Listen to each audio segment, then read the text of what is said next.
first inning, a good play. 2 men out. Here is Thurman Munson. Hit .302 this year, 17 home runs, 105 runs batted in.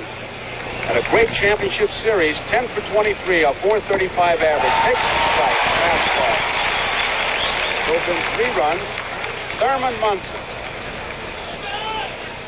One of a couple players on that Yankee ball club. Many feel most valuable player. There's what Casey Stengel used to call a 55-foot curveball, Tony. Get Yogi to swing at those kind up until 2 strikes. And get a base hit with it. Yogi said, I wasn't a bad ball hitter. I was a bad ball swinger.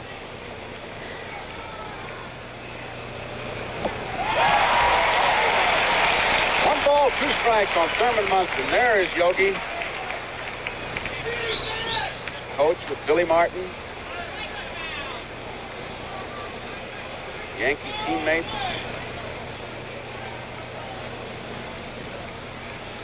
One-two pitch. Outside. Listen to all the umpires. Joe, everyone knew the Yankees were going to win it this year back in spring training when they hired Yogi. Said with his luck, they're in. Lou Piniella said, Yogi, I don't care where you go, I'm going with you. 2-2 pitch. Low, ball 3. He is throwing hard.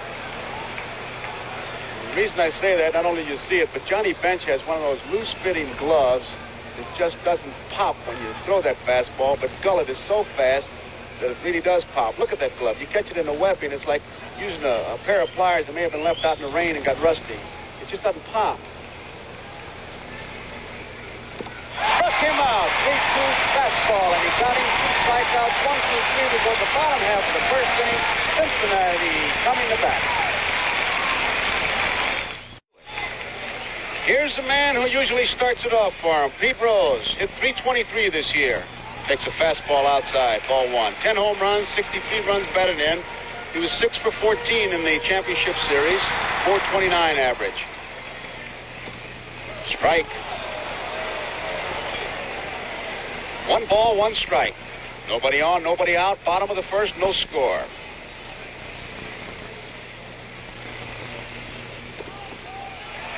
Two balls and a strike. Joe and Marty, Mickey Rivers in center field for the Yankees is playing very shallow. He did the same thing against the Kansas City Royals. They do not have as much power as Cincinnati. He could get burned a lot of times up the alleys and over his head. 3 balls and 1 strike. He is shallow at that. Great speed. He can outrun the ball. Doyle Alexander.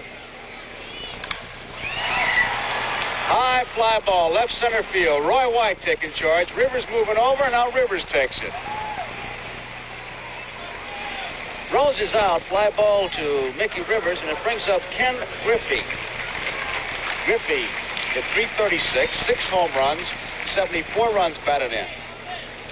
Stole 34 bases, 45 attempts. 5 for 13 in the championship series. I tell you, all these averages on both these ball clubs very high in a championship series. Strike 1, and certainly I know you join me in congratulating that Kansas City ball club and those Phillies. Kansas City especially, bottom of the 9th, a dramatic home run to lose it. Freddie Potzek was our guest in the baseball world and still talking about it. Foul ball, 2 strikes. Griffey won a whole lot, Marty, during the season? Not a whole lot, Tony. He did maybe the last couple of weeks of the season when he was out in front of the batting race when he had passed Billy Madlock, and especially on our last road trip to the West Coast. He bunted a couple of times, but more often than not, Griffey will bunt on natural turf rather than the artificial surface. He had a lot of infield hits, though, didn't he? Had a total of 39 during the season.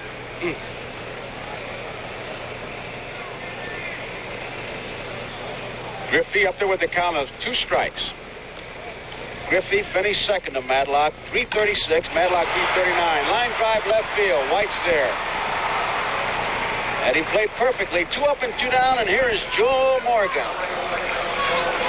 That is not the way Doyle Alexander wants to keep his pitches. That was a high changeup. He pitched high to Rose, and he's going to get hurt unless he gets the ball down. Morgan hit .320, 27 home runs, 111 runs batted in, stole 60 bases in 69 attempts. He didn't get a hit in the championship series, but he walked 6 times. This guy can help you just dealing the cards on the plane.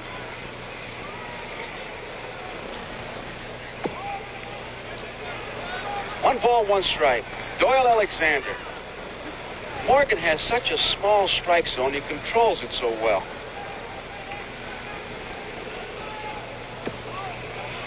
Two balls, one strike.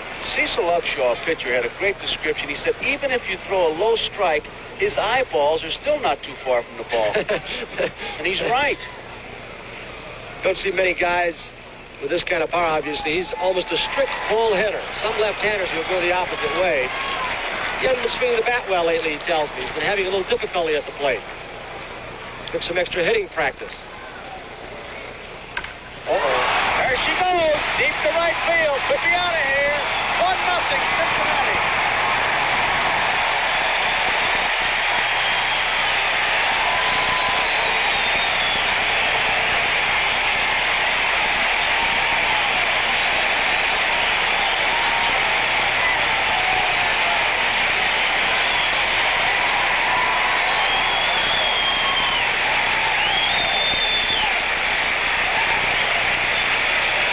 His third World Series home run. Joe Morgan. Looks like a low sinking fastball. That is Doyle Alexander's strength to pitch slow. But the Cincinnati Ball Club is a low fastball hitting club. Unusual. Most clubs are basically high fastball hitting clubs. Nice ball outside to Tony Perez. Joe Morgan was a boxer. You'd have to say it was just a short knockout punch. It's just very compact swing that he takes, but a lot of power. 2 balls, no strikes on Tony Perez. Hit 260 in the regular season. 19 home runs, 91 runs batted in. That's his big strength. RBIs.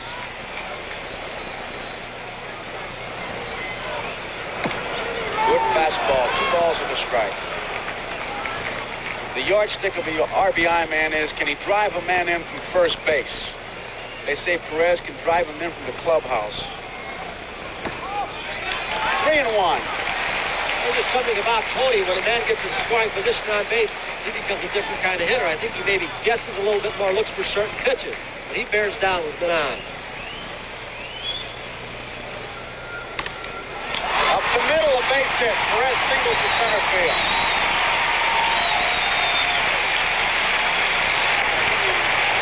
Good point, as you saw Mickey Rivers' throw come in from center field. It was short and left center. He bounced the ball very weakly and off target. And you better believe the Reds are going to take advantage of those Yankee throwing arms sometime during this series. Here is Dan Dreesen. And for the first time, a designated hitter in a National League lineup. Tony Perez is not a base-stealing threat, although he stole 10 out of 15. A good percentage.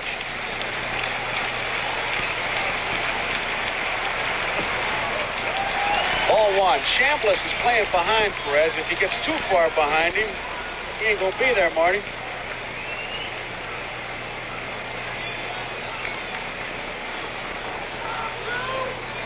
There he goes. Here's Munson's throw. Got him. Perez is out. Munson to Stanley. That ends the inning, but the Cincinnati Reds take the lead on a Morgan home run, and watch this throw and tag. They're checking out Munson's arm. He threw a lot better the last 2 games against the Kansas City Royals, but even now you saw the ball tail away toward right field. Good tag by Stanley. So the score at the end of 1, Cincinnati 1, Yankees nothing. It doesn't take much for Billy to get upset. He'd start a fight in an empty elevator. I got to believe he may just be trying to stir something up. That's typical Billy Martin. George Steinbrenner hired him because he knew he was a back alley fighter, a scrapper. Billy's starting the series off that way. Here is Lou Piniella, count of ball 2. Piniella, the designated hitter. He hit .281 on the year. 3 home runs, 38 runs batted in. He was 3 for 11 in the championship series. Cincinnati out in front, 1-0, a home run by Joe Morgan. Don Gullett. The Yankees think they can score a lot of runs, not necessarily off Gullett, but off the second-line pitchers. They think that's the vulnerable spot of the Cincinnati Reds. And they think on artificial surface, it'll be even a better hitting ball club. Line drive down the right field line. It's a fair ball. Should be extra bases for Piniella. Heading for second. He'll hold on with a double. He hit that ball right where it was pitched.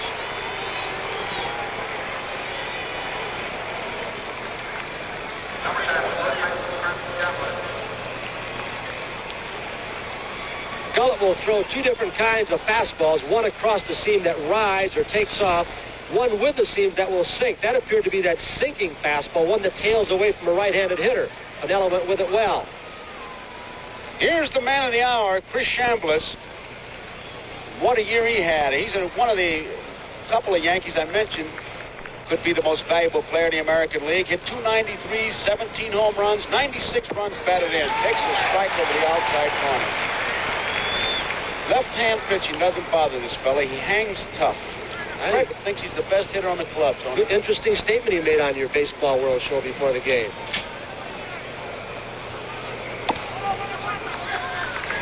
One ball, one strike. There you see a young Chris Chambliss with his bride, the wedding cake. Probably the only day in his life that was a happier one than the other night when he hit the home run. He will not bail out against left-handed pitchers, as will Greg Nettles, as Gullett comes over the top pretty much. Hot shot. Morgan has it. Chambliss is out. Piniella takes third. Chambliss gets the job done. Now, if he were a right-handed batter, Tony, somebody would say he's manager's material. He knows how to play. He knows what to do with the bat when he's up there. I know that. Here is Greg Nettles. Sparky's going to bring his infield halfway this early in the ball game. Nettles can drive the ball. Infielders will have to make a decision. If they can get the runner at home plate, of course, Piniella does not run well. Nettles led the American League in home runs with 32. Pickoff at third. Not in time.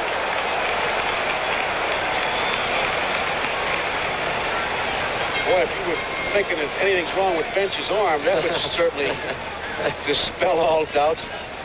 Here's Piniella. Marty, does Bench throw a lot? Second base, third base pickoff situations? Not a whole lot, Tony. They, of course, have a prearranged sign, with, as the case was here with Pete Rose, that he's going to go that way, but you don't see it happen very often.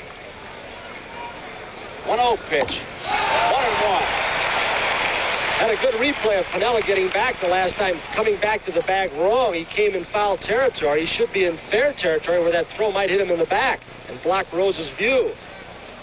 He's got a gazelle out there, obviously. Managers always tell you to go back to fair territory. Block the view, you'll only get a concussion.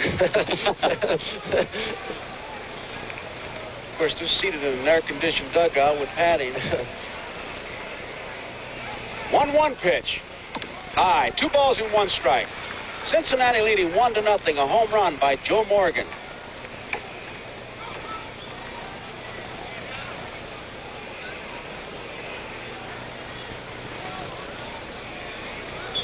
Nettles drove in 93 runs. Misses with a fastball, 3-1. And boys, you're going to look at some real cripple shooters in this game today. That whole Cincinnati ball club, and here's a guy who likes to take a shot at that 3-1, 2-0, 3-0 pitch. I'd say the two best, this guy that played for the Yankees, Nettles, and Perez for Cincinnati. High fly ball center field. It's going to be deep enough, way back on the warning track. Geronimo makes the catch, and here comes Piniella. We're all tied up.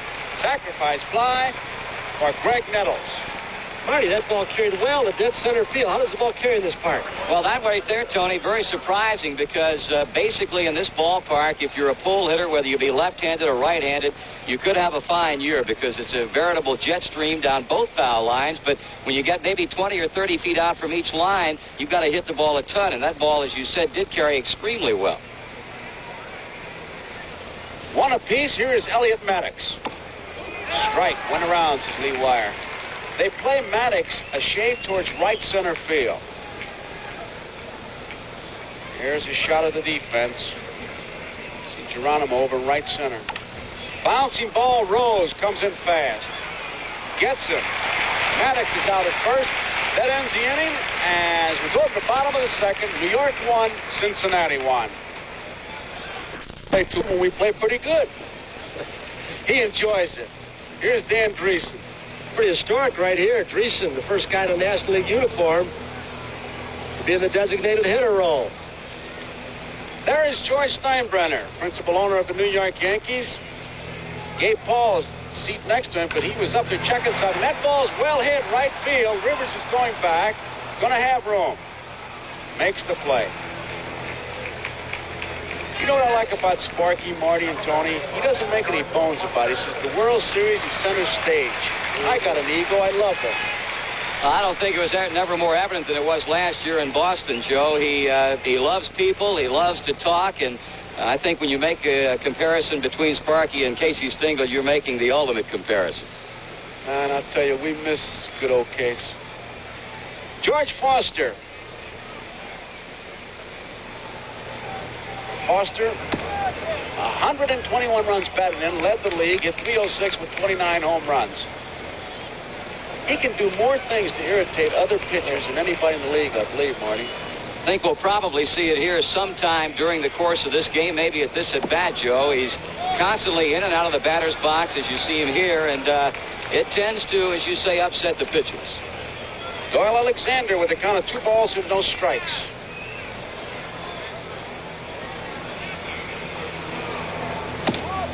Three and 0. There he goes. And the Cincinnati Reds are giving that green light, 3-0.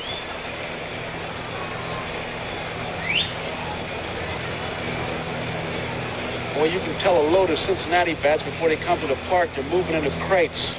They're anxious to hit.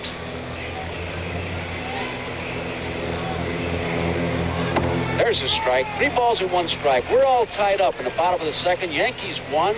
Reds won. There's Commissioner Kuhn talking to Gabe Paul in the blue suit. So they're complaining about something, and as soon as we find out, we'll pass it on to you.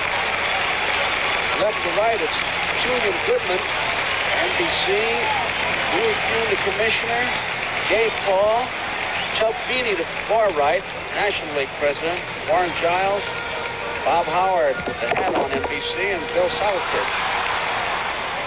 Gillette. So there's some kind of a complaint being registered as Foster draws the base on balls, and here is Johnny Bench. Could be a double play. Randolph 1 over to first. It is 1-4-3. That ends the inning, and as we complete 2 innings, it's the Yankees 1, Cincinnati 1.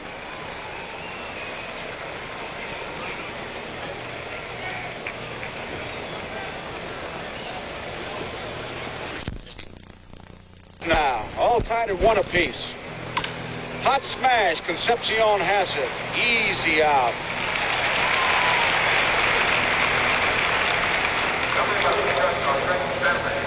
Seems like Venezuela has a market on great shortstops. Back from Chico Carrascal with the White Sox, then Luis Aparicio, and now this guy, David Concepcion. They do something right down there teaching those infielders.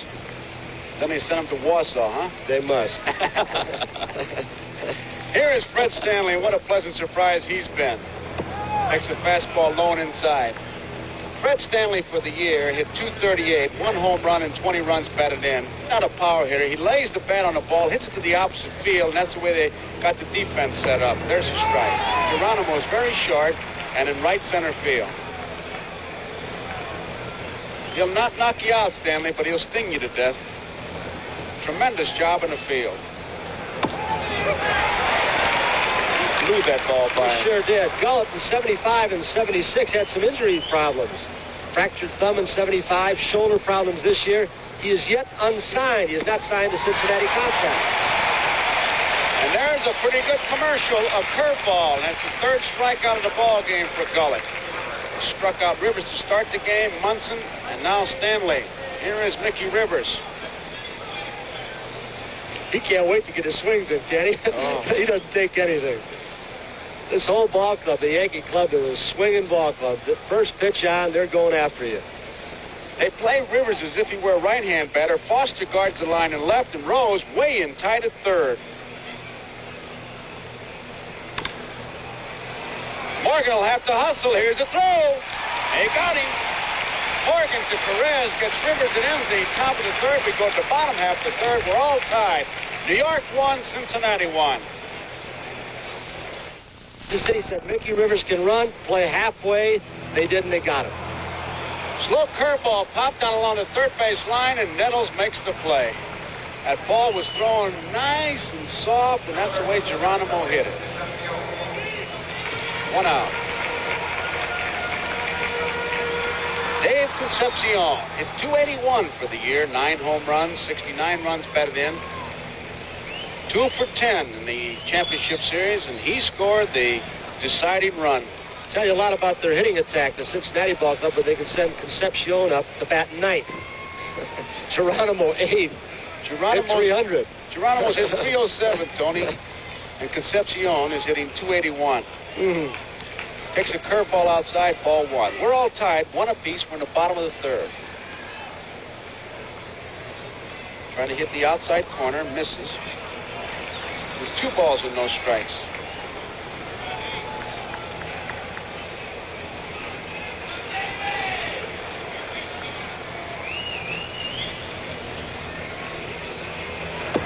There's a fastball over. 2 balls and 1 strike.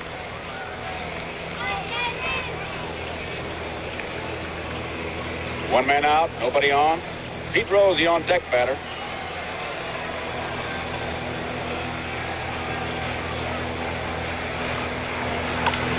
Line drive, base hit, left center field. This could be extra bases for Concepcion. He might try for 3. Rounding second. Here he comes. They're testing the arm.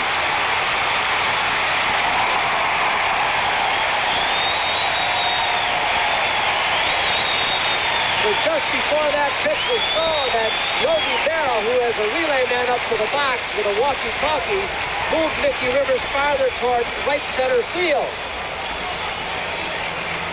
You see there how they took advantage of the arms. Randolph, actually the second baseman, went to left center field for the cutoff. His arm is stronger than Stanley's. So it's a 3-base hit for Dave Concepcion. All tied, 1 apiece. Bottom of the third, here is Pete Rose, who tried to center field his first time up.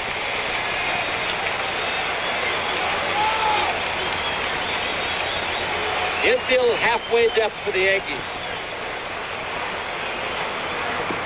Look out. Pickoff. Close. Look at Sugar. Yankees like to try that play with a right-hand batter. They say in the scouting reports, Marty, that you've seen that on this particular play, Nettles will actually get down on his knees at times in front of the bag and try to block the runner from getting back. That's right, Tony, and our scouting report says the Yankees have pulled that play to pick a runner off of third successfully 9 times during the season. 1-0 pitch. High, ball 2.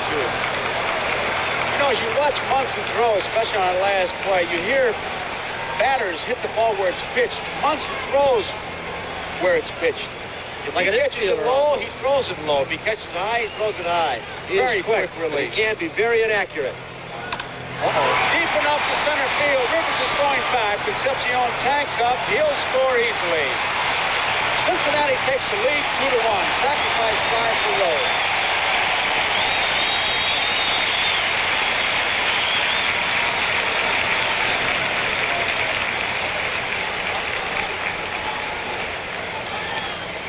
Cincinnati bench. They got a lot of life. Pride, they call it. Like to win, want to win, know how to win. Here's Griffey.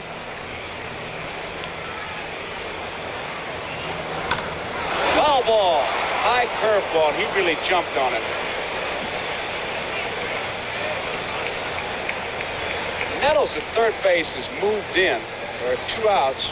Griffey tried to bunt the last time up. Ended up lining hard to Roy White. So I've been watching Yogi down on the bench. He's got a little responsibility. He's the man who is moving the outfielders around. And apparently he's talking to Gene Michaels, who has the walkie-talkie. There he is.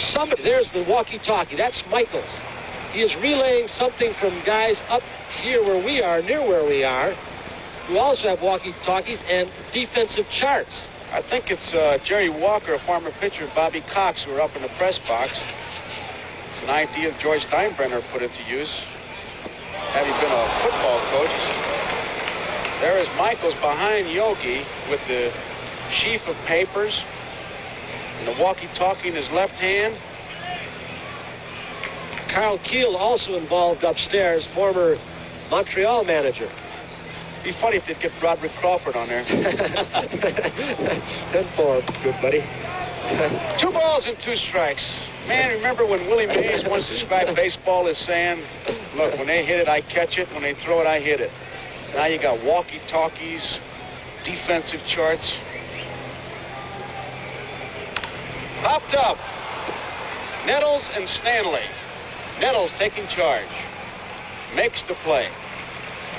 So that ends the inning, but the Cincinnati Reds take the lead. It's Cincinnati 2, Yankees 1. Take a replay of a conversation just held by Billy Martin, the man in the blue suit, Gabe Paul, and George Steinbrenner. Billy had registered a complaint earlier about something, and Gabe went over to talk to the commissioner. We still do not have an official report. We'll have it in a minute. He's coming back. And here's Marty Brenneman of the Cincinnati Reds for the play-by-play. Thank you, Joe, and hello again, everybody. First pitch by Don Gullett to Roy White, leading off this Yankee 4th inning, is a fastball high. White takes a strike, a fastball at the letters. That evens the count at 1-1. Good defensive play on the part of Roy White, or against White, in the first inning. Had a hot shot to the glove side of Pete Rose. The ball bounced to Concepcion, and Davey threw him out. Don Gullett putting White in a hole with a count of 1 ball and 2 strikes on the foul back. The Yankees have had 1 base hit. That the leadoff double in the second by Lou Piniella. He scored the New York run. The Reds are out in front by a score of 2-1 here. One of the steadiest performers on this New York Yankee ball club. Gullett comes with a hard breaking ball, and the count evens at 2-2. Marty White, one of the few Yankees, as we look at Munson in the on-deck circle, but White, one of the few guys who has a little patience at the plate. He can work you for a base on balls. Gullett comes low, and for one of the few times today, he's gone a full count to a Yankee batter. Cincinnati left-hander has struck out 3 in the first 3 innings, has not yet walked a batter. And right now is as far as he can go with Roy White, a count of 3-2. 83 walks during the season for Roy White. This one will be out of play. Interesting, the comparison that you can make between the Reds and the Yankees. Cincinnati received 212 more walks in 1976 than did the New York Yankees, and I think one of the big factors there is the discipline at the plate of a guy like Joe Morgan. Consistently walks over 100 times every year. Gullett again with a payoff. Here's Pete Rose, and that's 1 down.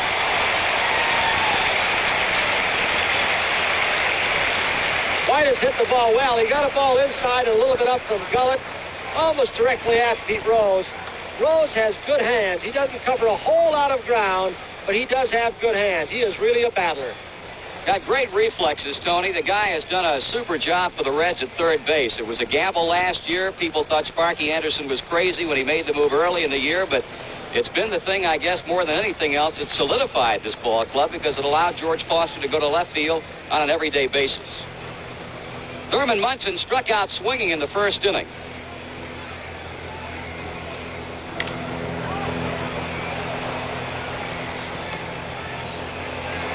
Talked to Sparky Anderson about the key to beating the New York Yankees, and of course Mickey Rivers' name probably comes up more than any other, but you have to give a lot of credit to this man. He's great with men on base. He's had a super season, and as Joe mentioned earlier, has a good shot at the most valuable player award in the American League.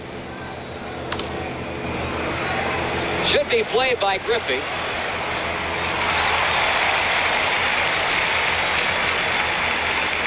Marty, it always seems that World Series time, the shadows become a factor. Are they a factor in this ballpark? Oh, they most definitely are a factor, Joe. I don't think so much in the outfield as we will probably see later on in this game when the sun starts to set behind the stadium. You're going to have first the plate in shadows, the mound in sunlight, and especially it's difficult when you've got a hard thrower like Don Gullett pitching. Here's a possessor of the only New York Yankee hit, Piniella, with a wrong field double to right. Gullett throwing strikes as he has from the outset. Give you an example of what they think of Piniella's speed. All you got to do is look at Dave Concepcion. He is playing short left field. 1 ball and 1 strike. Lou Piniella, a native of Tampa, Florida, and that, of course, is the spring training home for the Cincinnati Reds. You got a shot there of the depth in which Davey Concepcion is playing Lou Piniella. Base is empty with 2 men out here in the Yankee 4th inning. It's 2-1 Cincinnati. He's throwing hard, but he can get fastballs by Piniella. He swung way late. Look at who he's pulling for. That's Mr. Red. Mr. Red. Everyday visitor at Riverfront Stadium. Gullett trying for the 1-2-3 4th inning. And Piniella just a bit out in front on that pitch. You got a good shot at Riverfront Stadium. Cincinnati, of course, leading the major leagues in attendance in 1976, 2,629,000, which is 4th best in all of Major League Baseball history. What's the population of Cincinnati? Roughly in the corporate limits, about 500,000 people. Unbelievable. This whole town, though, everywhere you go, banners, I'm Reds hot. In fact, the newspapers, when you picked it up, it looked like Cincinnati was going to win in 3. It's just a contagious thing. They're really behind their Reds here, aren't they? Well, they like to think of this town as a baseball capital of the world, Joe, and I think it's a big, small town. I think it's the best way to describe Cincinnati. Wide of first, Perez. He waves Gullett off, and Don Gullett has another 1-2-3 inning. So here in Cincinnati, 3.5 innings have gone by in the first game of this World Series, and with the Reds coming to bat at Cincinnati as we move on to the Reds half of the 4th inning. Joe Morgan, who exploded one out of here to right field in the first inning off Doyle Alexander. Morgan, a picture of concentration at the plate. Alexander starting him off with an off-speed pitch that's low for a ball. The Reds, of course, have faced this guy some 5 years ago when he was brought up by the L.A. Dodgers. And in 3 appearances against Cincinnati and 1 relief appearance, the Reds hit him at will. 5 innings, 21 hits, 11 earned runs. Look at that Yankee defense, Marty. They're really swinging around. 2 balls and a strike. They give Morgan just about all of left field. Is that unusual? Well, they're playing him, Joe, more radically than the National League outfielders played him. Doyle Alexander right where he was in the first inning with Morgan when Joe played long ball. As you get a look at the New York Yankee outfield, in fact, the entire defense is overshifted to the right. With a foul back, Munson giving chase, but will not have a play. The count is full.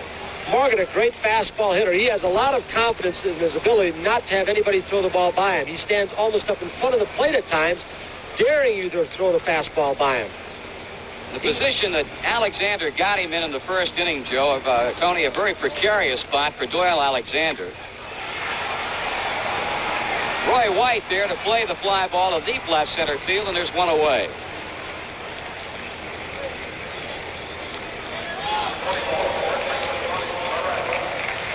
Tony Perez is 1 for 1. He singled to left center in the first inning, and then Sparky Anderson testing Thurman Munson early had Perez going with Danny Dreesen at the plate, and it was an easy out at second base.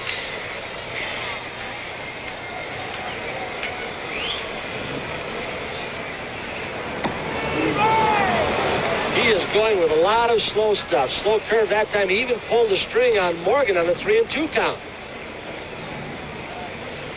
Again. I tell you, I keep thinking of Bill Lee doing that last year, and Perez pulled that left field wall in behind third base. Perez in a big hole at 2 strikes. The Reds leading the Yankees 2-1 in the bottom of the 4th inning. That was a good shot of Munson, who gives the target with the glove. He just moved out.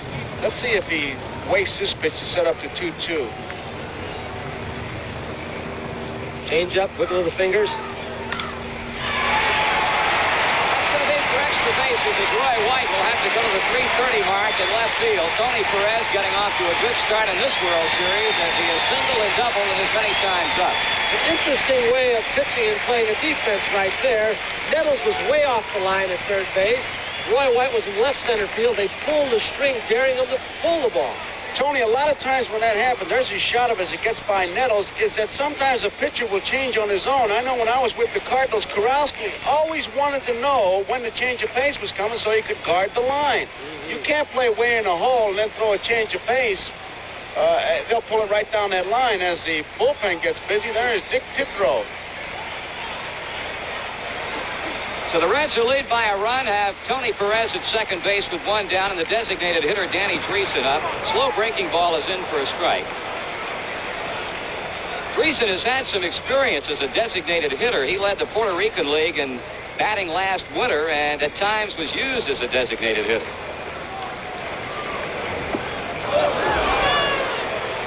No balls and 2 strikes. Tony Perez at second base. The Reds have now had 4 hits off Alexander.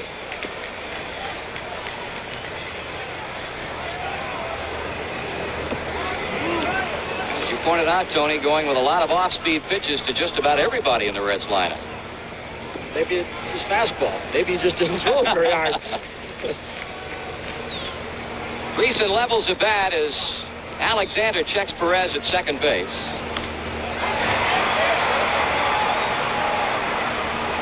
Two out. We pause briefly for station identification. This is the NBC television network. KGW-TV, Channel 8, Portland. A look at the crowd at Riverfront Stadium as Cincinnati now hopes for a 2-out base hit from their left fielder, George Foster. Doyle Alexander has been in the National League, and he has pitched against the Cincinnati Reds. He has not done too well.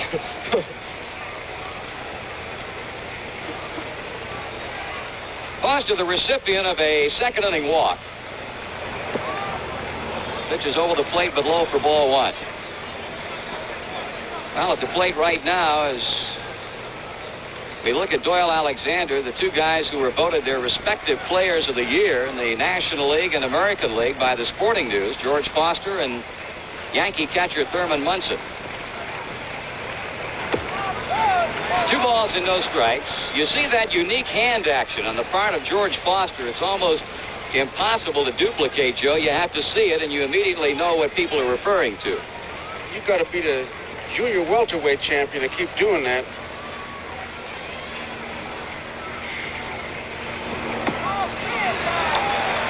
He's defying the pitcher. Who was it, Joe? You said in our meeting yesterday if he tried that against Bob Gibson, what might happen? He'd drill him, wouldn't he? Gibson would have tested his ribs. He'd have taken about 40 calories right out of his ribs. I know some other guys. The late Hugh Casey, he'd spin him around like a yo-yo. But you cannot intimidate Foster. Greg Nettles and a runner ran into the ball.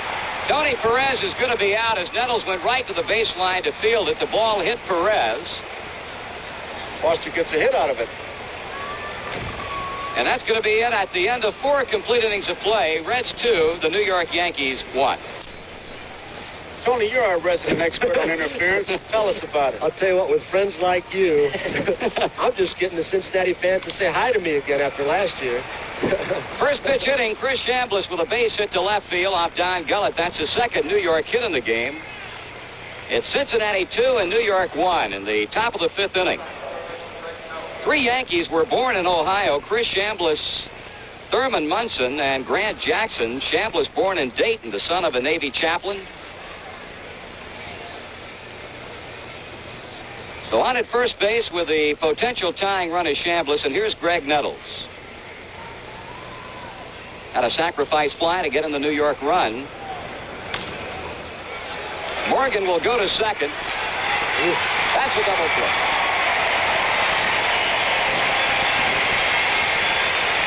The most underrated phase, I believe, of this entire Cincinnati ball club defense. The quickness of Morgan, to watch Davey Concepcion make Chambliss get on down. Look at the agility of Concepcion. They are so quick, and here's Joe Morgan starting it from the other side. He takes a lot of pride, Marty, in his defensive ability. He's worked hard at it. That he does, Tony, and interesting the way he was playing Chris Chambliss. Really pulled over toward first base, but still had plenty of time to get the ball to Concepcion and on for a double play. Tony, I got to believe the best defensive infielder has is when he submarines that ball like Concepcion did, because, boy, if you're a base runner, you got to get down before you see the whites of their eyes. Elliot Maddox 0 for 1, a bouncing ball to third to retire the Yankees in the second inning.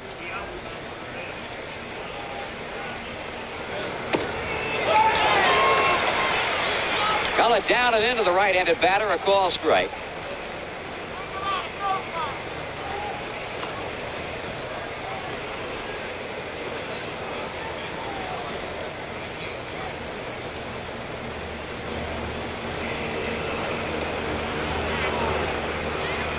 Marty, we talked about the Yankees using the electronic devices as far as setting their defense. That's George Scherger's responsibility. He has a chart down in the dugout, and he moves the defense around for Sparky Anderson.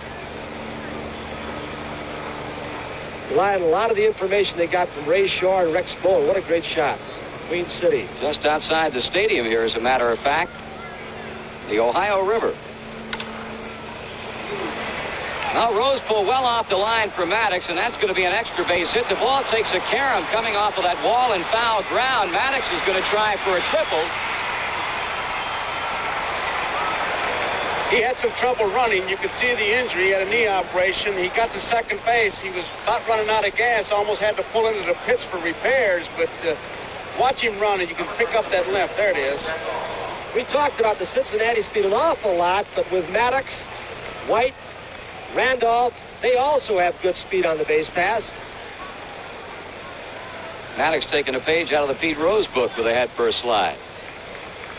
Tremendous tribute to this young fella. He had to work hard. He was out all year and coming back and played in pressure ball games. It's not just another ball game. He played in only 18 games this year.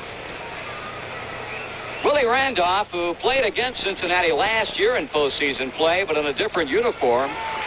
Strike to him. He was with the Pittsburgh Pirates and faced the Reds while with that club in last year's National League playoff.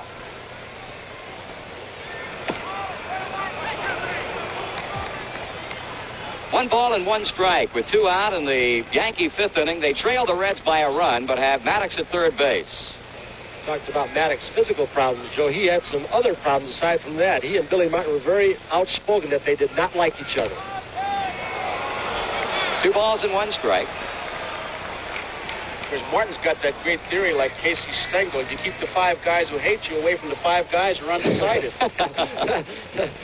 Billy learned well from old Case. Outfield playing Maddox the other way, or rather Randolph. He goes to dead center field, but Geronimo is there, and that's the inning. Cesar Geronimo with the inning-ending catch on Willie Randolph at the end of 4 1/2. Reds 2, Yankees 1. I might say the baseball world, we take Yogi Berra, Gene Mauch, Ed Sudol, Ron Luciano to the opera. They sing. You'll have to watch to see. Johnny Bench for openers in the bottom of the 5th inning. It's 2-1 Cincinnati. Alexander missing down and away with a breaking ball to Bench, who hit into a double play his first time. Coming back toward us and dropping just downstairs. 1 ball and 1 strike. Bench, Marty, seemed to be swinging the bat a little bit better near the end of the season and through the playoffs against Philadelphia. Much better, Tony, especially against Philadelphia. He made good contact time and time again. Man suffered through a very, very rough season in 1976 offensively, but I don't think anybody can ever question his ability to do the job behind the plate. It certainly did not affect his defensive game. Pitch away from getting a walk. Bench had a shoulder injury part of last year. How much is a carryover for this year? Well, the batting instructor for the Reds, Ted Kluszewski, felt like that Johnny got into some bad habits last year as a result of the shoulder problem that he could not get out of this past season.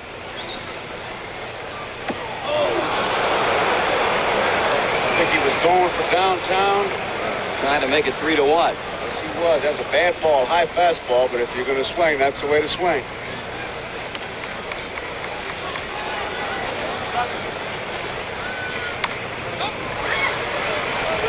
Count holding at 3 balls and 2 strikes on Johnny Bench.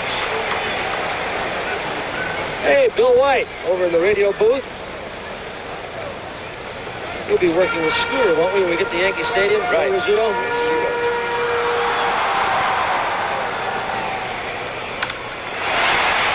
Bench hits the ball well, and Mickey Rivers will have to play it on a hop. Well, that's when Johnny hits fast. When he goes to right center field with an outside pitch or dead center field, allows him to wait a little bit longer. Here's John. You think he isn't going to challenge an arm if the ball's bobbled in center field? Every guy in this Reds ball club, whoops, they leave home plate. Everything's a double. I think you're going to see that quite a bit, Tony, because as you pointed out earlier, the Reds feel like they can run on the Yankee arms in the outfield. Johnny took the big turn at first base, and I think we're going to be seeing quite a bit of that throughout the course of the series. Cesar Geronimo, the batter. Ball to him.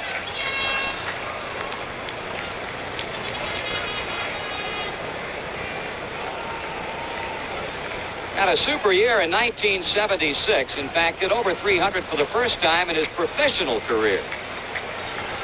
Got some activity now in the Yankee bullpen, as the count goes to 2-0 on Geronimo.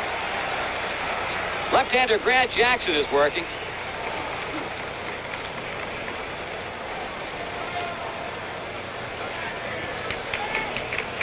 Shadows are now beginning to creep into Riverfront Stadium.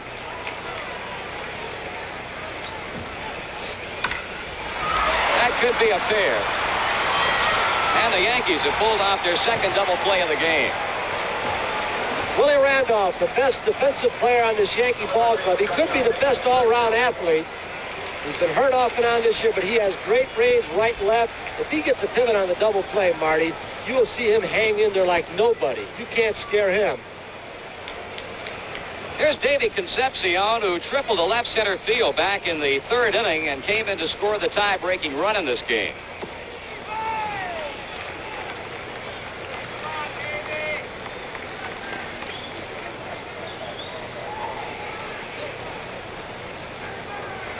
Alexander shaking off Munson's first sign. And as Concepcion shortens up on the bat, the count evens at 1-1. They don't do that too often to Thurman. He has a great rapport with his pitching staff. They think alike. They respect his judgment. He studies hitters. That one hit off the end of the bat. Stanley in a close play at first base gets it on to Chambliss to retire Concepcion and end the inning. Through 5 complete, it remains the Reds over the Yankees 2-1. With the number 9 batter in the Yankee order, Fred Stanley leading it off. Stanley looked at a called 3rd strike in the 3rd inning, his only time up.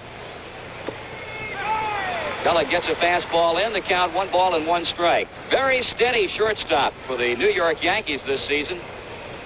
110 games, only 8 errors. I guess this guy really underrated in the Yankee scheme of things by other ball clubs.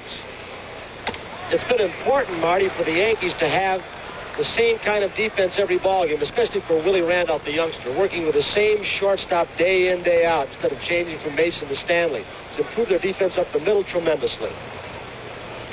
Tony, I once read that Joe McCarthy used to want his second baseman and shortstop even warm up together so they learn the mannerisms. Casey Stengel felt the same way. You room together, you threw together, had a malted together. Gullit falling behind, 3 balls and 1 strike.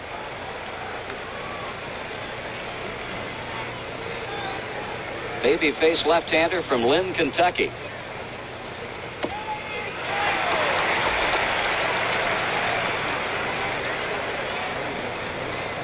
3-2, the count on Fred Stanley. And that's the first walk given up by Don Gullett as Stanley starts off the 6th inning. Walk the number 9 hitter.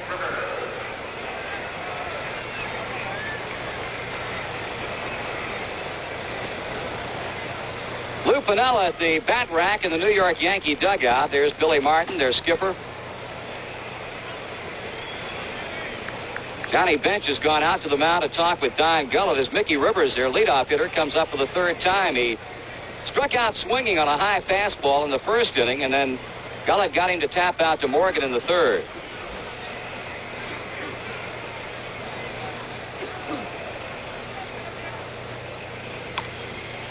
Takes it with him, but Gullett plays, and they get the lead runner on the throw to Concepcion. That is something that the entire Cincinnati Reds ball club does better than anybody. They always keep the force in order. They always get the lead runner. Look at Gullett bounce off the mound very quickly. He knows Stanley does not run as well as Rivers. They're a super club, keeping the force situation all the time. Mr. Rickey, as we look at Sparky Anderson, Mr. Rickey used to always say, to win, on defense, you have to keep the double play in order. On offense, stay away from it by hitting behind the runner. And you saw a good example because that's as good a fastball as he's thrown today. Gullett threw it to Concepcion. So with 1 out now and 1 on, here's Roy White. Marty, it's got to be tough for Rivers if he's thinking about stealing because Gullett gets rid of that ball so fast. He's got, now it's called a quick release. When I was playing, he just got rid of it. I'm sure that's the scouting report the Yankees have on him, Joe, and he probably has the quickest move to the plate, delivery to the plate of anybody on the Reds pitching staff. 1 ball and 1 strike on White. Johnny Bench does something as we look at Roy White. Most catchers, when they catch the ball with a base-stealing threat on, will be ready to throw. Bench, as much as defies you, goes down to his knees as if to say, if you want to run, I'll give you a little start and I'll gun you out. White has hit the ball well both times, but all he has to show for it is an 0 for 2 afternoon. 2 balls and a strike. It's interesting. You mentioned that point, Joe, and I was watching as Bench gave the sign to Gullett. While he was putting the fingers down, he wasn't looking at Gullett. He was looking at Rivers take his lead to see maybe a little mannerism that may, or a little extra aggressiveness that may tip off a steal. That shot right there that you see, a good catcher, and Bench is certainly that, has got one eye going down each foul line. One at the runner, and his left eye is going down the Hauser. Mickey Rivers with an outstanding stolen base percentage. He attempted 50 this season. He was successful 43 times. .860 the percentage. He's off. Bench throwing. They got him. Johnny Bench to Joe Morgan, and it was a no contest play at second base. And this is a picture throw. Rivers gets a good jump. He's watching the ball all the way, and watch Morgan just put it on him. Watch Bench's balance as he gets it. His glove goes out like a bow and arrow from the top, and that ball just seems to bend in the middle. He stretched that glove hand out there, and it was there in plenty of time. Room service. Can I disagree with you? What? I don't think he got a good jump at all. And Bench knew he took his time. Oh, he had about 4 steps, Tony. All right. The Don Gullett can direct full attention now to the batter Roy White as he gets a strike in a full count. You don't think a catcher's ever going to have a bad game on my broadcast? I know it. Geronimo trying to flag it down and does. Oh, he dropped the ball. Roy White will go to second base. Cesar Geronimo had that ball in left center field. In fact, it appeared to be a routine play, but for some unexplainable reason, then coughed it up. He got a great jump on the ball, Marty, to start with, and then he just outran the ball. He caught the ball almost behind him. Now he starts nonchalanting it. Look at that, right off his stump. He won't do that very often if he's ever done it this season. White kept on running. He made it a 2-base error. Here you go. Ellie Howard must have said, hey, he's got it, Roy. There he takes up again. Well, as you pointed out, Tony, it's something that Geronimo will do very, very rarely. Had problems with balls hit shallow in the outfield at times this season, but that particular ball is a ball that 99 out of 100 times he's going to play, and it's been scored a 2-base error. This is when this guy's toughest, Munson, the man in scoring position. The Yankees hoping to take advantage of the center fielder's error. They trail by 1 run. Now let's see if they'll send White to the plate. They give him the stop sign, and a good thing they did. That was a sharp line drive single to right field by Thurman Munson. Ken Griffey with an excellent arm, and Dick Hauser showed very wise judgment in holding White up at third base. With 2 outs ordinarily, they'll keep that runner going on artificial surface, and Griffey being positioned perfectly. Hauser wisely did hold him up. Boy, he is a good outfielder, Marty. He doesn't get enough credit for that. I don't think he does, Tony. He really put on a defensive exhibition in Philadelphia in the playoffs against Danny Ozark's club. We're going to get some business underway in the Cincinnati bullpen for the first time this afternoon. Don Gullett will be working to Lou Piniella with runners at first and third. That's Pedro Bourbon. And he's going to be joined in that Reds bullpen by a left-hander, Will McEnany. Ball hit well to right field, but a foul ball. Umpire along the right field line, American League Dave Phillips, indicating foul as that ball goes down into the corner. The Yankees appear now with that Gullett fastball tailing away from right-handed hitters to be going that way. Wonder if they'll force Gullett to come inside a little bit more where they can wail away and start pulling the ball. Yankee batting, or their offense, is a much better team offensively against right-handed pitching. The left-hander, you remove Gamble from the lineup and Carlos May. Now Sparky Anderson going with another left-hander in the night game tomorrow night. Freddie Norman will be pitching. 1 hit and 2 times up for Lou Piniella. Morgan's got it. And the Reds are out of the Yankee threat in the 6th inning. So we have completed 5.5 innings of play in game 1. The Reds 2, the Yankees 1. From the Red seats, the upper deck in this ballpark.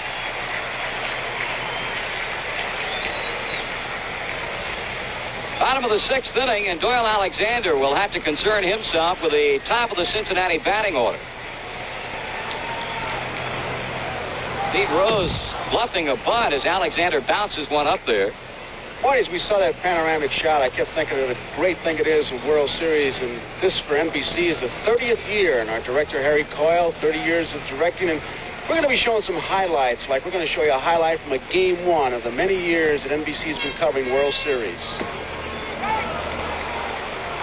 1 ball and 1 strike. Rose is 0 for 1. He flied to center in the 1st inning, but his fly ball to Mickey Rivers in center in the 3rd got the tie-breaking run across. 2-1 the count. The Cincinnati Reds ever adjust to the style of pitcher that Doyle Alexander is. He is not throwing hard sinkers, slow curves, change of speeds. That one will find its way back into the seats behind the Yankee dugout third base side. Gives you a good idea right there of the extreme concentration this man, Pete Rose, exhibits game in and game out. It gives you an idea, I think, a partial idea of what's made him such an outstanding hitter in this game. Alexander dealing the 2-2 pitch. Tony, in answer to your question a moment ago, Doyle Alexander, his style of pitching, the off-speed pitcher, is the kind of pitcher that can give the Reds a lot of trouble. Rose is walked to begin the home half of the 6th inning, making 2 walks on the day by Doyle Alexander.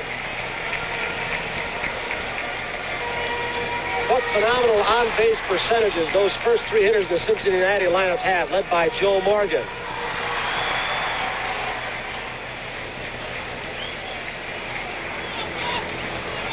So Ken Griffey stepping in as Rose walks. Griffey is lined to left field. He has also popped up to third base. Nettles in close looking for a bunt, but your club doesn't bunt a whole lot during the season.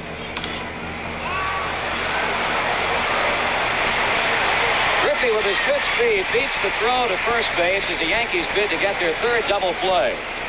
Great shot down at second base of Pete Rose. He does what so many of these Cincinnati guys do, breaking up a double play. But watch Willie Randolph as Rose comes out to get him. No chance for a double play, but he hangs in there. He makes the pivot and gets rid of the ball. Watch this. Think it's easy down at second base? Especially if you're second base, because he's coming from behind you. he stays right with it, doesn't he, Randolph? That Rose, he did everything to break it up. Ooh, I put a Windsor knot in Randolph's knee. What a shot from that left center field camera. That is one tough kid down there. Marty, it's interesting what Morgan does to the base runners when they want to run. He gives them a sign. He does, Joe, because he does not like to know, does not like a runner going unless he knows about it beforehand. First pitch is in on him for a ball. It creates a tremendous distraction in Joe's case, and he's very vocal about it. And if the runner is going to be going, on cue from Sparky Anderson to George Scherger to the runner, in this case Ken Griffey, Joe Morgan wants to know about it in advance.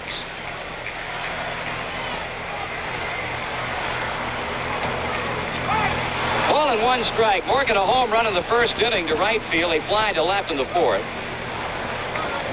8 of the 9 Red starters in double figures in steals.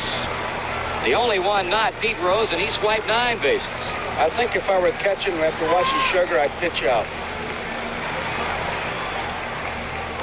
Well, Alexander throws to first base against a man who had 34 stolen bases this season.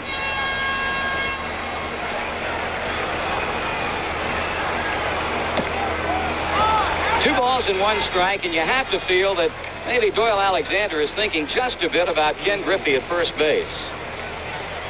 There's Scherger. I asked Munson, the Yankee catcher, what he wants his pitchers to do to help him out. The base runner, he said, pick them off. That's my only chance. If they're going to go, they're going to steal it, and it's tough to throw any of them out. If he keeps throwing that lollipop like he just did here, there's no way. He better throw to third and head him off at the pass.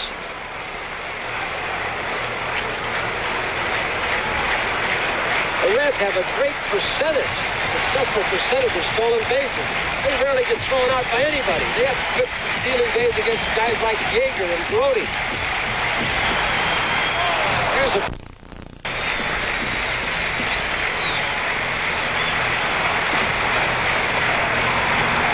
Morgan waiting on the 2-2 pitch with Griffey at first base.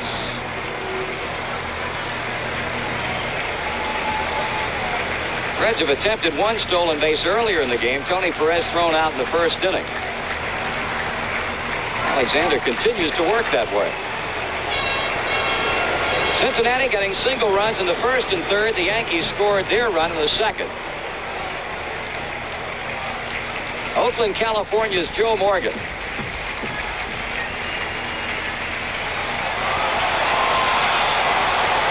Alexander stepping back off the pitching rubber, but Rick Griffey giving no ground at first.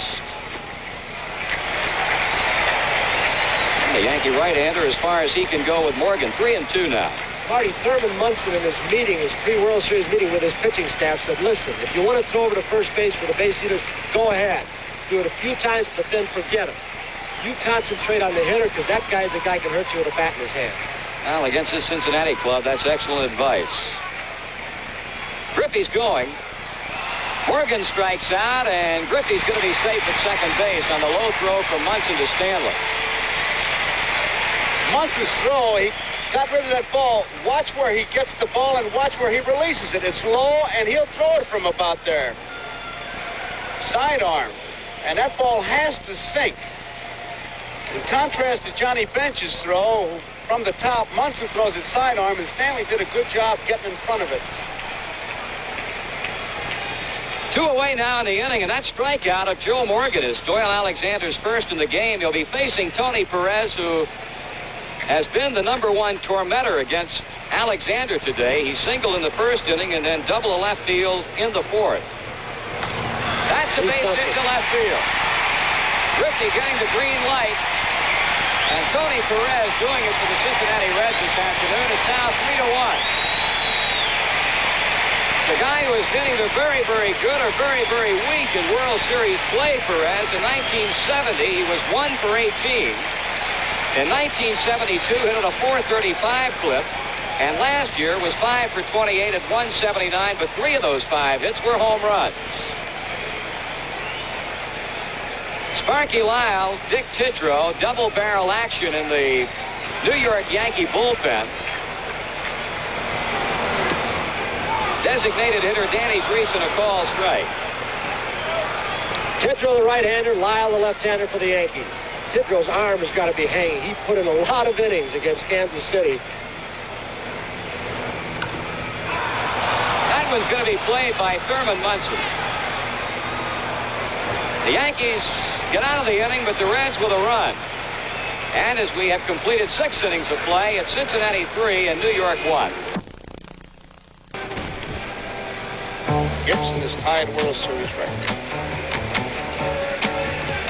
Storm and Norman at the plate. Norm Cash.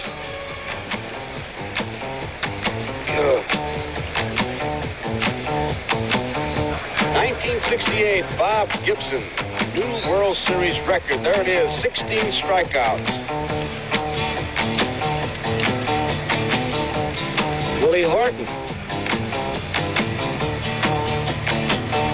There it is, Bob Gibson, 17 Tigers. As we look back, 1968. We'll be doing that throughout the series. NBC for 30 years.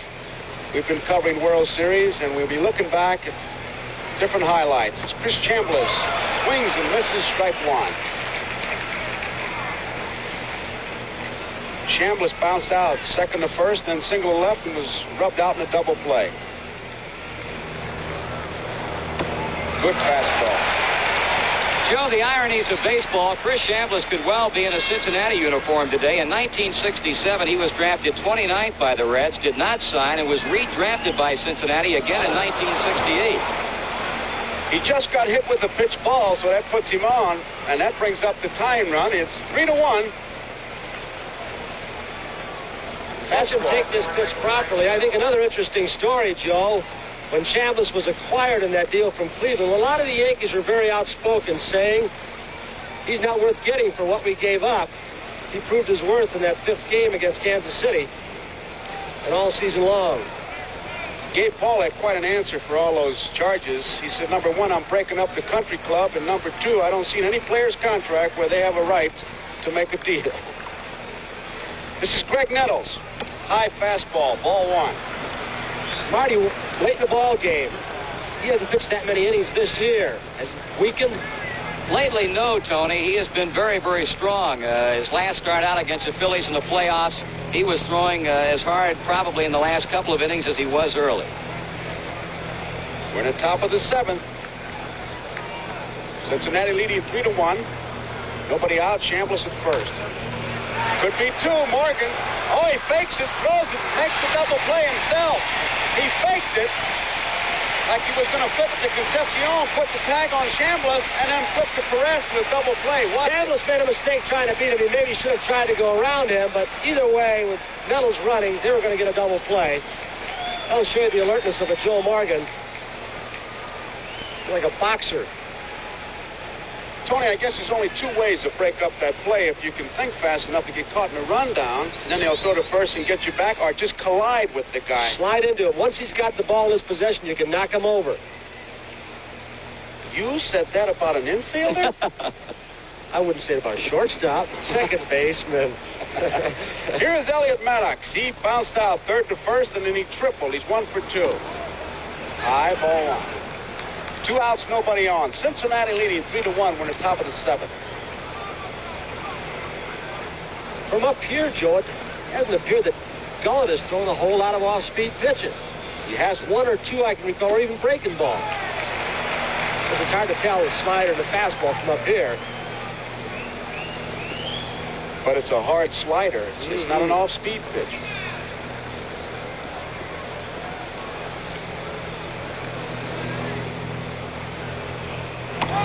Fastball high. 2 balls and 1 strike. Gullett in 1976 started 20 games and completed only 4. He's getting the ball a little bit up now. That last breaking ball hung up in the strike zone high.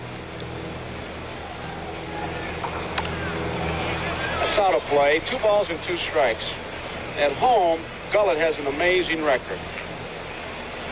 Last 2 seasons, he was 10-1 here at Riverfront in 1975, 6-1 in 1976. His combined road record for the 2 years, 10-5.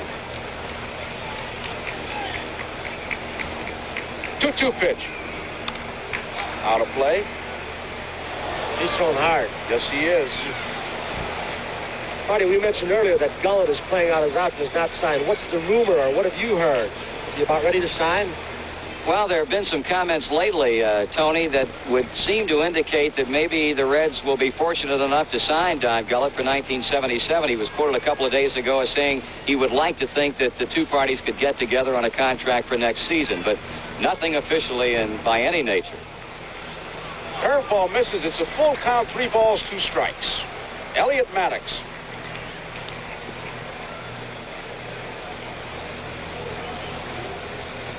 Gullett's taking a little more time now between pitches, trying to get his breath. Sparky's got 2 guys going in the pen. Barbone and McEnany. Here's the 3-2 pitch. Ball 4. He walked him. Gullett seems to be walking around the mound more, rubbing up the baseball. There are a couple little telltale signs that pitchers have. Start to change the baseball. It doesn't feel good. They'll walk around the mound, start to kick at the rubber. When they start looking in the dugout, you know they're in trouble. Or in the bullpen. Start looking that way, you better start looking in your mailbox for your release. Here's Willie Randolph. Low, and it's ball 1. There's a good close-up of Don Gullett as Larry Shepard, the pitching coach, comes out. How could you holler at a kid who looks like that? Gullett pitched just 11. Fans didn't seem to know what to do, whether to cheer or what. 1 ball, no strikes, 2 outs. Cincinnati leading 3-1. We're in the 7th. Randolph with Maddox at first. Low again. 2 balls, no strikes. He's changing the baseball. When Shepard went out there, a lot of times he'll ask a basic question, the pitching coach will, and really doesn't listen for the answer, but more how the answer comes out. Because many times a pitcher, when he's in trouble, will become a hope pitcher. I hope I get the ball over. I hope they hits it. I hope they catch it. And I hope I can finish the game. Ball 3. Gotta believe if he loses him, he's gone. Boy, that would be losing it in an awful hurry. I think the Cincinnati Reds pitching staff, above anybody else on this team, have something to prove. They have been maligned. Everybody says they're mediocre. They'd like to prove something in this series. That's true, Tony. I guess every team the Reds play, the first thing they say is if the club has a weakness, it's its pitching staff. And, of course, Sparky Anderson is one who relies greatly on his bullpen. His theory is if his starting pitcher can give him 6 or 7 good innings, there's Sparky Anderson, he's going to get somebody else in there to finish it up. 3 balls, 2 strikes. The Yankees have a pinch hitter on the on-deck circle. Should Randolph get on? Maddox is on at first. 2 men out. Here's the payoff pitch. Ball 4, walked him. Maddox goes down to second. Randolph goes to first. And it looks like Otto Velez will be a pinch hitter for Fred Stanley. Sparky Anderson looking on. Sparky just waiting for the pinch hitter Velez to be announced. Then he is officially in the ball game. You may see him jump out very quickly. But if he does that and changes to a right-hander, you better believe that Carlos May or Oscar Gamble are going to grab a bat. Joe Morgan's standing out there. They're waiting for the official announcement. Sparky's, I guess he's been announced. Sparky's now saying, hey, who do we want to pitch to, Velez or see May or Gamble? He'd rather pitch to Velez. Here they go. Velez, 2 home runs, 10 runs batted in, hitting .266. He had a cut in the fastball, strike 1. Maddox at second. Randolph at first. Cincinnati 3, Yankees 1. We're in the 7th.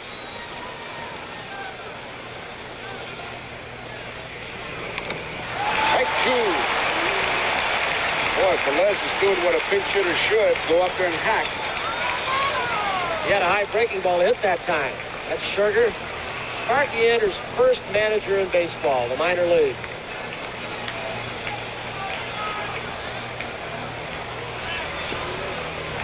Two-strike pitch. Ball 1.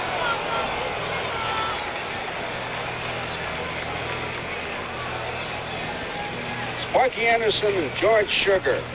There is Sparky Anderson as the coach for the San Diego Padres.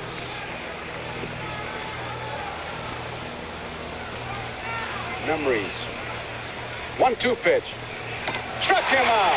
Don Gullett needed a strikeout, and he got it. The first strikeout, he just reared back and loaded the wagon. That ends the inning. We go to the bottom of the seventh. Then a football game, and then the big event. The Baseball World, Joe Garagiola starts it, and we'll take you to the opera as we look at Jim Mason, the new shortstop. 12:30 Eastern Time with Grandstand, and 6 regional NFL games, so check your listings for the game in your area, and then we're part of the big event. Sunday night game. Line drive, base hit, Foster. Bobbles it, Foster makes a turn, but he's going back.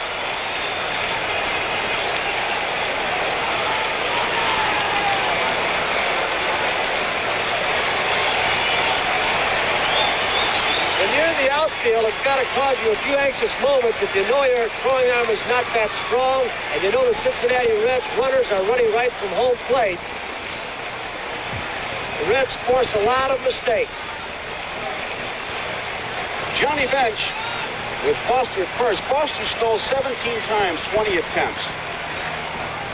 Low ball one. He doesn't get much of a lead at all. Best way you can measure it here, it's easy, is how far does he get on the artificial surface, and Foster doesn't.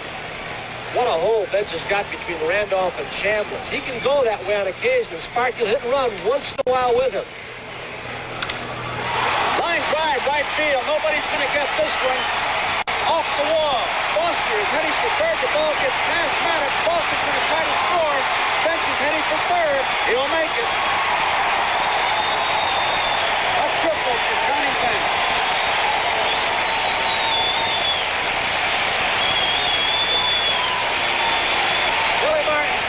Very quickly from the Yankee dugout. Bench placed that ball, Joe, with power. He was going that way all the way, and he got his pitch. Maddox, as we watch the play again, not familiar with the ballpark here in Cincinnati. Not playing the game quite right. He slipped. He's got those bad knees. Ball got on him a little bit quicker than he thought it would. Bench showing excellent base running judgment. Tony, he tried to shoot that gap as we look at Billy Martin talking to Alexander. He's going to make a move. Sparky Lyle is coming in. So there's a break in the action with the score here. Cincinnati 4 to the Yankees 1. It's a very delicate situation, we understand. Right now, Sparky Lyle with Johnny Bench on third. Nobody out, 1 run in, 4-1. Cincinnati out in front, and Geronimo is the batter. Strike one. Lyle led the American League in saves as we look at Bench at third base. 1976. Sparky had 23 of them. He won 7, lost 8. 64 games, 2.26 earned run average. Left by Munson. Here comes Bench. He'll make it. Munson can't find it. It's a 5-1 ball game. Wild pitch charged to Lyle. Wild pitch charged to Sparky Lyle. This is not the kind of situation when Lyle is throwing right that he would ordinarily come in on. He would usually comes in late in the ballgame when his club is tied or ahead. They say he has lost his slider. That's what he just bounced. Munson makes a good try to block it, but it gets away off the heel of his glove. Lyle, I believe, is in Billy Martin's doghouse. Of course, when you don't pitch well, it's easy to get in the doghouse. Looping base hit, left center field. Maybe extra bases. This guy can fly, but Rivers cuts it off. Geronimo has himself a double.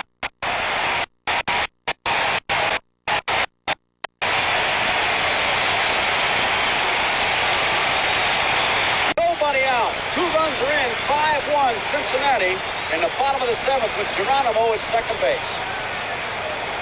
Joe, I think that the Reds are playing on a great deal of emotion today, and generated not so much or in addition to the fact this is the first game of the World Series, but by virtue of an article that appeared in the Cincinnati Morning newspaper, Billy Martin's comparison position by position, and it seemed to upset a number of the Reds players in that they felt like they were slighted in favor of the New York Yankee ball players. High to Concepcion. I gotta believe, though, that they would certainly take note of the author. I don't think Billy Martin's going to say that they're a better ball club. Concepcion had a good cut. 1 ball, 1 strike. Geronimo at second. So the Yankees came into this World Series under not ideal circumstances. Their pitching staff is highly regarded.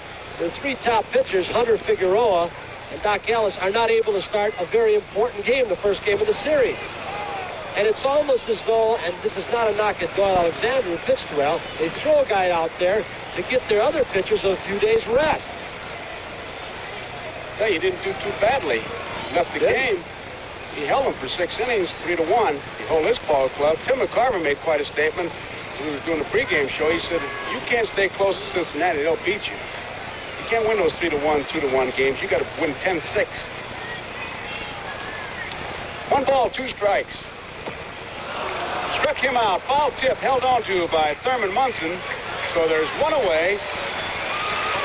Sparky Lyle will have to face Pete Rose, who switches around to the right side. Hall of Famer Bob Lemon, Billy Martin back in the corner. Marty, I think you can attest to this. There are very few ball clubs with the way Sparky uses bullpen that can come back when they're down in the late innings against Cincinnati. That's true, Tony. Now we're getting ready to go to the 8th after the Reds hit here, and that gets to be Raleigh Eastwick time. Sparky Anderson does not like to bring him in if he can help it any earlier than the 8th inning, and would like to be able to run him out in the 9th inning to nail a game down. And we're getting to that point right now.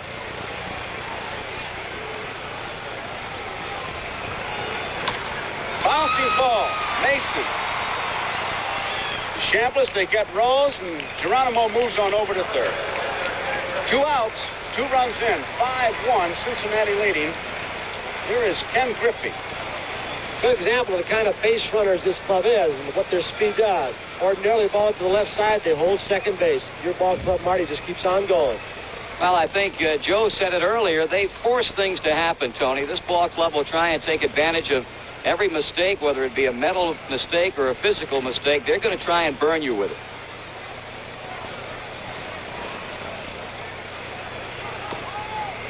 Outside, ball 1. Geronimo at third. Griffey, who Kluszewski simply says is just Ralph Garr with power. That says a lot. 1 ball, 1 strike. Griffey, great speed.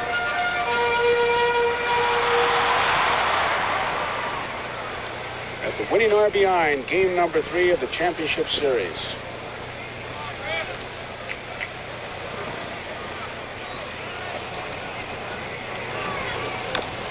That foul. 1 ball and 2 strikes. Griffey has that great downward chop on the ball for the artificial surface as we look at Morgan, and also to take advantage of his speed. Pound it in the dirt and take off. That first step out of the box, he's in full gear.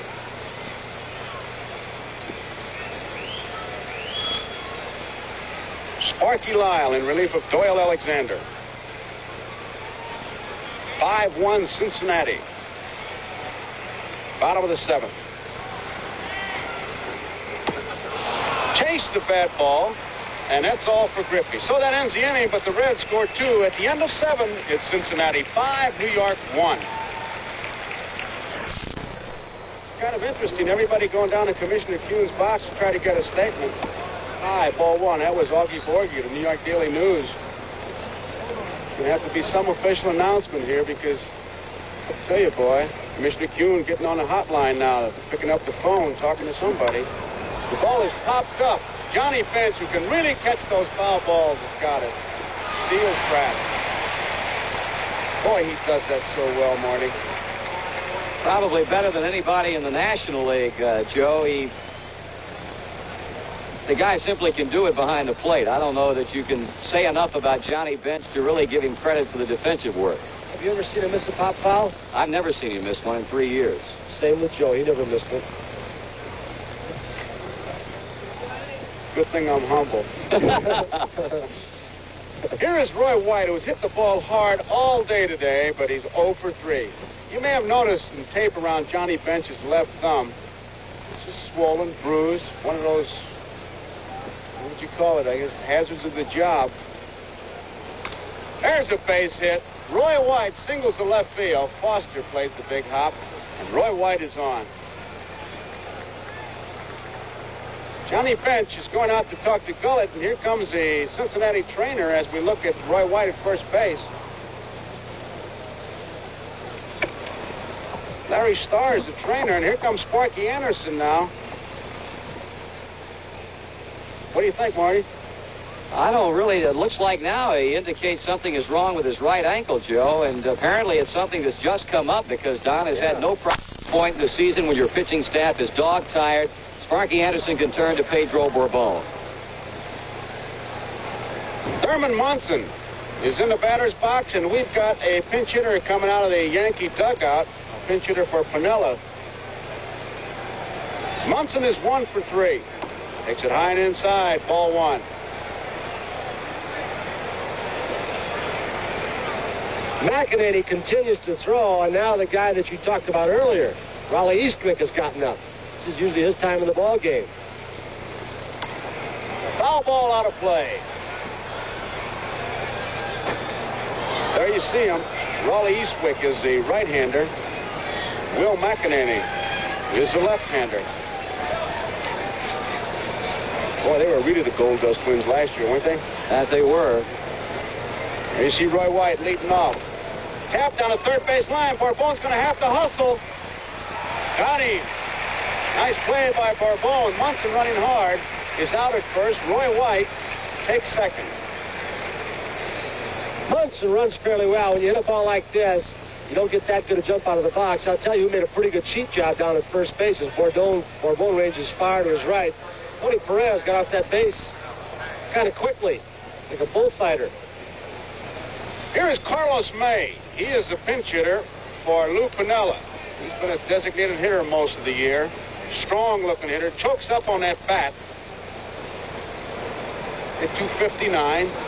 3 home runs, 43 runs batted in. Strike 1. Don Gullett had to lead the game. Bourbon is now the pitcher for Cincinnati.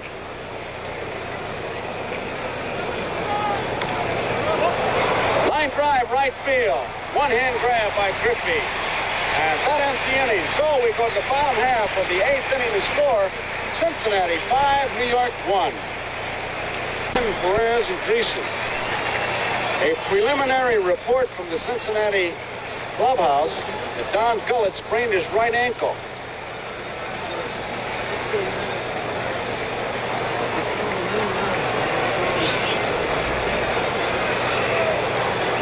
Here's Morgan.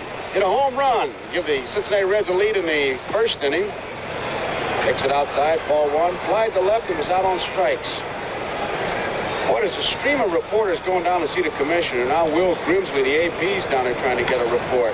As Morgan lines to Randolph. In case you joined us late, what happened? The sequence, Billy Martin talked to George Steinbrenner and Gabe Paul, who are seated in the official box. And with that, Gabe Paul got up, left, and went to talk to Commissioner Kuhn. 2 innings later, back he was, and it's supposedly, and it's an unconfirmed report that I'm giving you, a delicate situation involving technical equipment.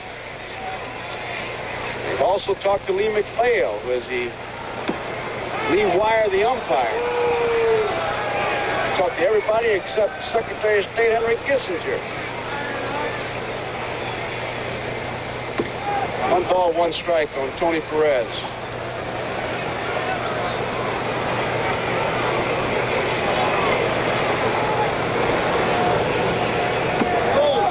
Good cut. He was going for downtown. Tony's had a big day today. He singled in the first inning without stealing, and he doubled in the 4th inning, and then he drove in a run in the 6th. He's 3 for 3. The guy they're once again talking about trading. One of the most consistent RBIs, the most consistent in the National League over the past 10 years. 1 ball, 2 strikes. 1 man out. Bottom of the 8th inning, Sparky Lyle wants a new baseball. Cincinnati leading 5-1.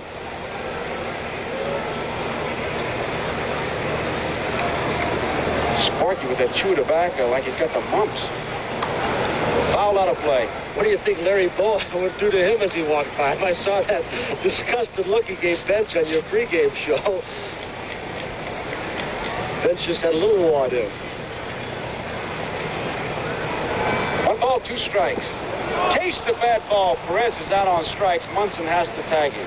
Tough part of the ball game to hit in. Now you can see the shadow has gone halfway between home plate and the pitcher's mound. And on a sunny day, the hitters have difficulty picking the pitch up.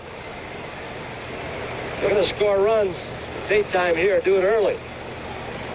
Looked like that screwball, Tony. He turned it over. Danny Dreesen. He's 0 for 3. Strike is called by Lee Wire. Fastball. Once again, activity in the Cincinnati bullpen. Strike 2. Raleigh Eastwick. Looking ahead to the 9th. Chambliss, Nettles, and Maddox. Chambliss bobbles the ball, and Sparky Lyle turns into a spectator, and there's nobody there at first base. Sparky Lyle didn't cover first. Dreesen runs very well. Chambliss was playing well off the line. He may have taken his eye off the ball. He might still have had time to throw him out had Sparky Lyle go over, although I doubt it because he was playing deep. Good thing he held on to the ball. Sparky just froze.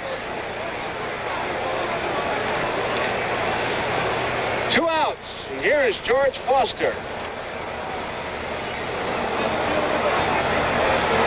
Foster walked, single. High fly ball, left field. Roy White waiting, makes the play. So that ends the inning. And at the end of 8, it's Cincinnati 5, New York 1.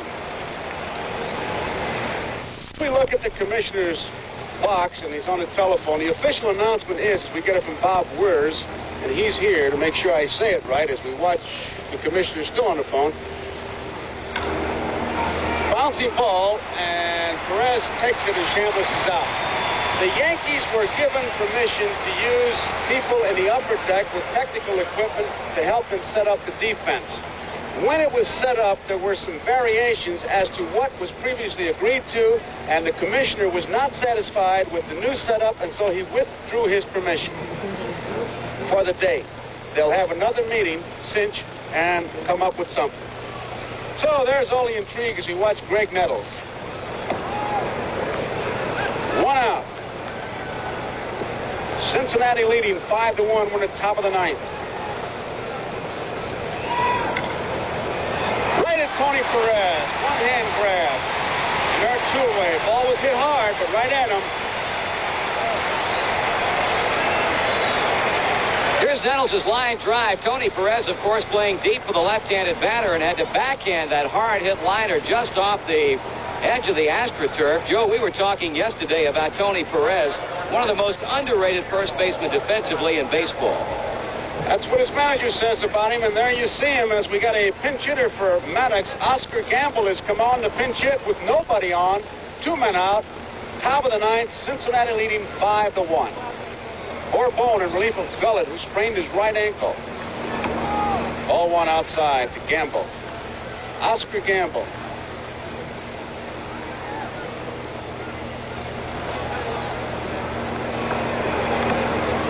That got Lee Wire, the umpire, on the right shoulder. 1 ball, 1 strike. Gamble at 232 with 17 home runs. Watch the foul tip get Lee Wire.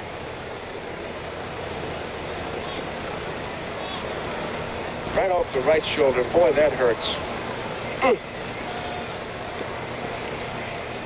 High, ball 2. 2 balls and 1 strike. Lee Wire is a pretty good-sized target there. He's a big man.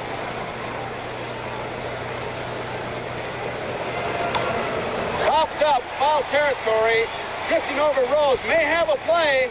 He does. Pete Rose makes the play. That ends the ball game, and the Cincinnati Reds win the first game of the World Series by the score of 5-1. There they are congratulating one another. Tony Perez, Morgan, Concepcion, Rose, and Sparky Anderson comes out.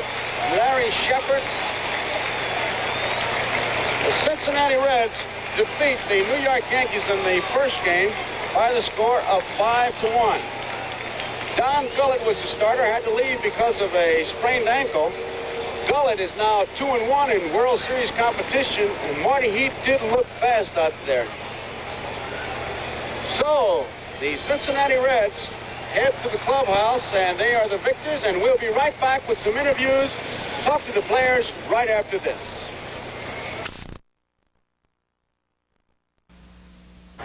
Number 8, Joe Morgan. Okay, let's go. Come on, Joe, hit one out of here. Bring it again, Joe.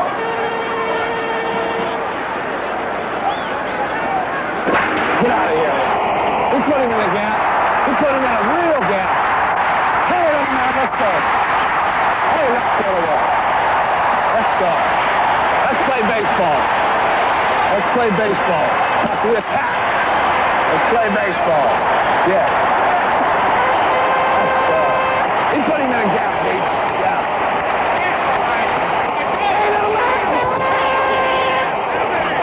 Let's go to work. We're going to beat on him. We're going to beat on him. That's the beginning.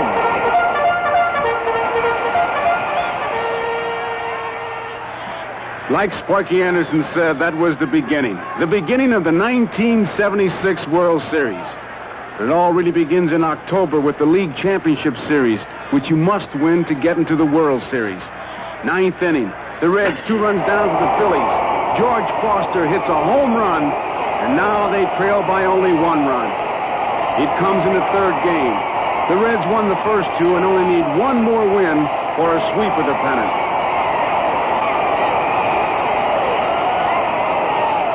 Johnny Bench really wants that sweep.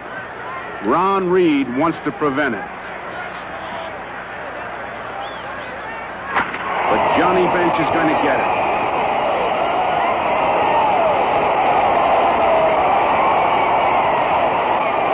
The back-to-back home runs set up the winning run. Moments later, Concepcion comes across with the winning run. The Reds are on their way to the World Series, playing red-hot baseball in October. In New York, Billy Martin and the Yankees had a pennant to win, too, but it didn't come as easily. A hot-hitting Chris Chandler steps up in the 9th of the 5th game. With only one thing on his mind, home run. Scores tied 6-6. Mark Littell of the Kansas City Royals against Chambliss. One swing, and there it is. And the Yankees are also on their way to the series. They're number 1 in their league. Now it's time to see who's number 1 in the world of baseball.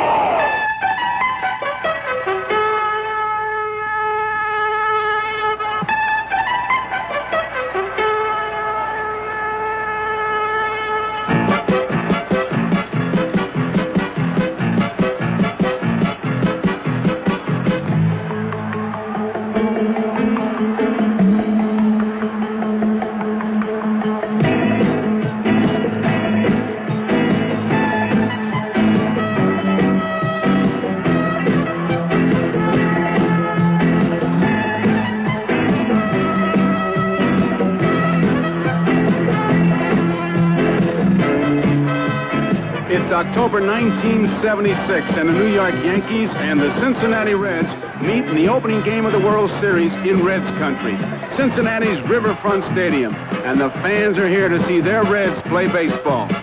Morgan put them ahead with a home run. The Yankees quickly tied it, but from the beginning, the Reds were putting the heat on the Yankee defense.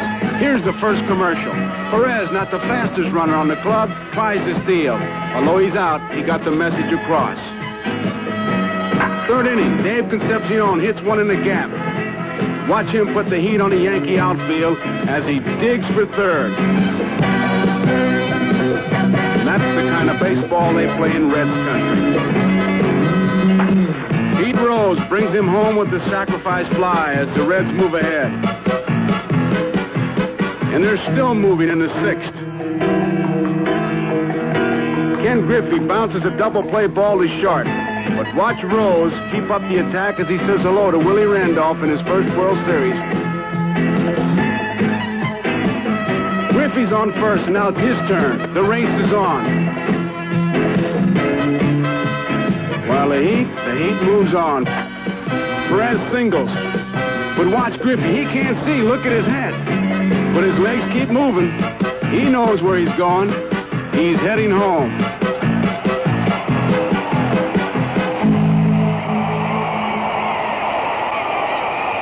Fix your hat, Ken. You got it. Don Gullett is on the mound. One on, nobody out. Outfielder Mickey Rivers. And you'll be watching what'll be a constant confrontation in this series. Pete Rose at third against Mickey Rivers, the man who has to ignite the Yankee attack. Look how close he's playing.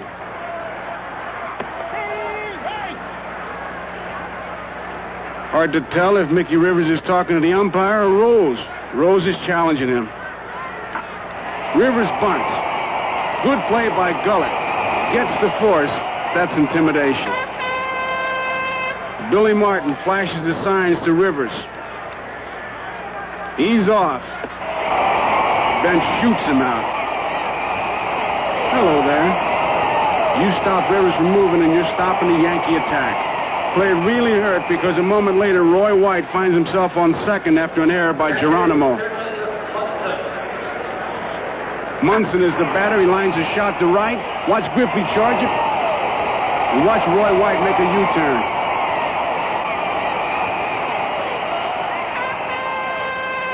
Martin's not happy. Blue Piniella, who scored the first Yankee run. It's a soft line drive. Morgan grabs it, and the Yankees, who had 4 base runners in this inning, come up empty in what could have been a very big inning. Morgan was there a couple of times to help Gullett. Made 2 big rally-breaking double plays. Watch this one. Morgan has it. Forces Chambliss out of the baseline. Fires the first. Double play.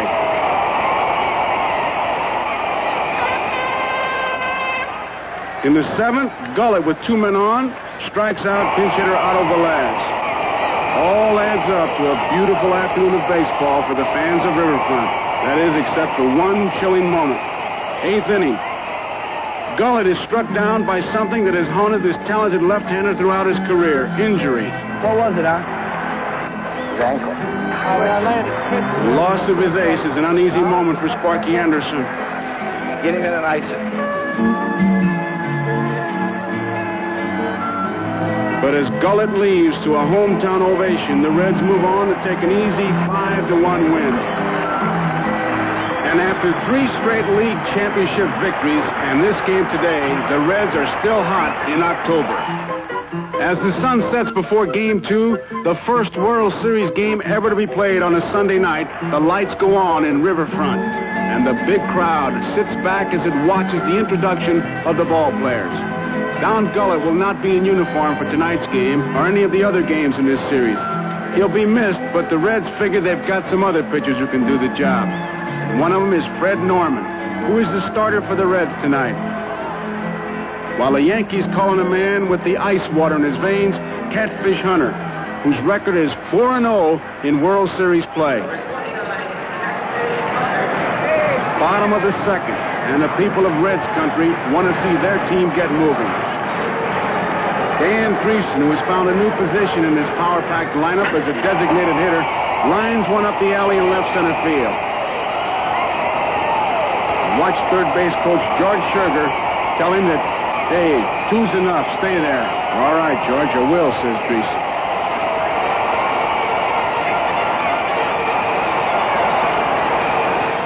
George Foster, who led the major leagues in RBIs and is batting 6th in this Red Series lineup, lines a base hit to center field. Brings the fans to their feet, and it brings home Dreesen with the first run. Now Johnny Bench steps in. It's been a tough summer, but a hot autumn. But the Reds continue the track meet. Foster takes off. Munson's throw cuts him down, and that's a big out because the Catfish is having his problems getting loose. Bench drills one to the wall for another double.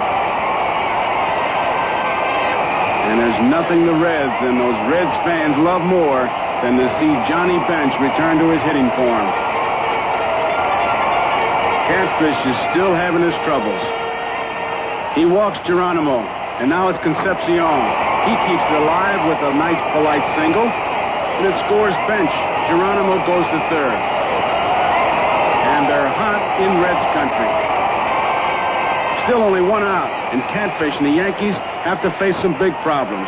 A couple of the Reds at the corners. Pete Rose at the plate.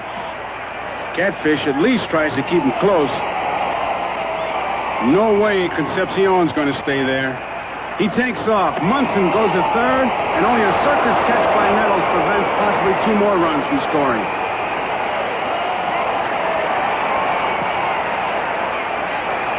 Rose walks. That loads the bases. The Catfish is in trouble. Ken Griffey is the batter. Concepcion at second. Geronimo's at third. Rose is at first. Griffey, short fly ball to center field, but watch Geronimo challenge Rivers. Geronimo wins the race. That's 3 in, 2 on, 2 out. Joe Morgan lifts a foul ball towards the stands. Munson takes off after it. Billy Martin wants to know if Munson got the ball or the wall got Munson. Munson gave him the answer. Yankees are down by 3 runs, but they still may make it a ball game. The game moves on at Riverfront. Yankees stop the Red attack. They score 1 in the 4th. They're set to move here in the 7th. Third base coach Dick Hauser flashes some signals to Stanley at the plate. Willie Randolph is on at first. Fred Norman, who has done a job on the mound, stretches. Yankees put the play on. There goes Randolph. Stanley smacks one into the corner in left field, and the move pays off as Randolph comes all the way around the score and make it 3-2. It's the kind of aggressive baseball that got the Yankees into the World Series, and Billy Martin is happy. Stanley is at second with a double, and now with 1 out, Roy White is up. He lines a single to left, but watch Foster charge the ball, fires home. Stanley is held at third. Bench calls timeout. Sparky is thinking, and he makes a pitching change. World Series veteran Jack Billingham comes in to pitch to a tough hitter, Thurm Munson. Munson hits a ground ball to the right side. That brings Stanley home with the tying run. The Yankees know they need this ball game. After the shaky start, Catfish and his guys really go after it.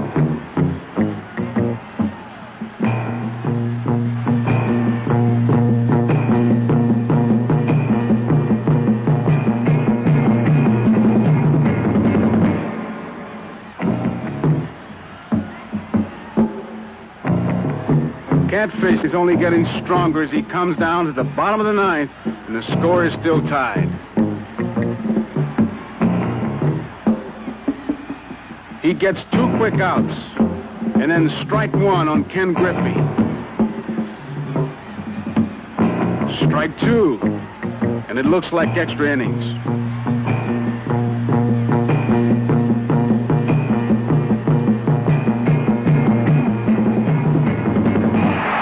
An off-balance throw, and suddenly everything is rearranged. Take another look. Griffey gets a lot of infield hits because of his great speed, and it's that speed that forces Stanley to make a hurried throw as he chose to go for the out. It was an aggressive choice by Stanley, and when you play aggressively, you're going to win some and lose some. And this one is scored a 2-base error. The Yanks decide to walk Morgan intentionally and pitch to one of the game's toughest RBI men, Tony Perez. They say he can drive a run in from the clubhouse.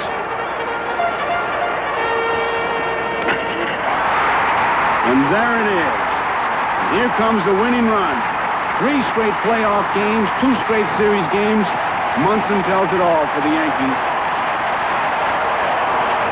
While the Cincinnati Reds tell the world, we're still Reds hot. The Reds head for the clubhouse a happy bunch. The Yankees have only one thing to be happy about, that they're leaving the Reds country behind. They'll be going home, back home to the Bronx.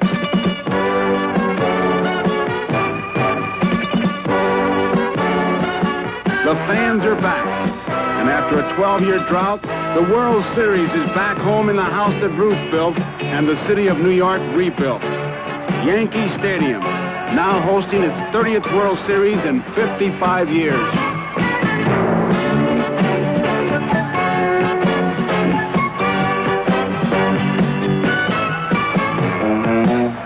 Some things have changed, but much still remains.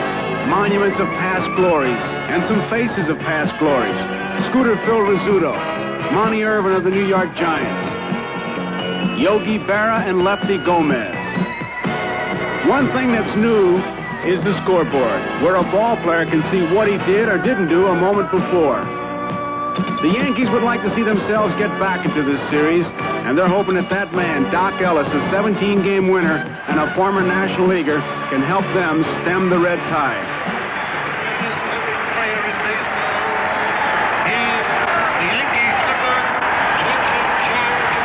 And a living monument, the Yankee Clipper, Joe DiMaggio, is the man to throw out the first ball.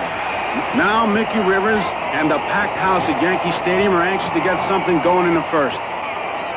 Rookie Pat Zachary is the starter. He warns Pete Rose to look for the bunt.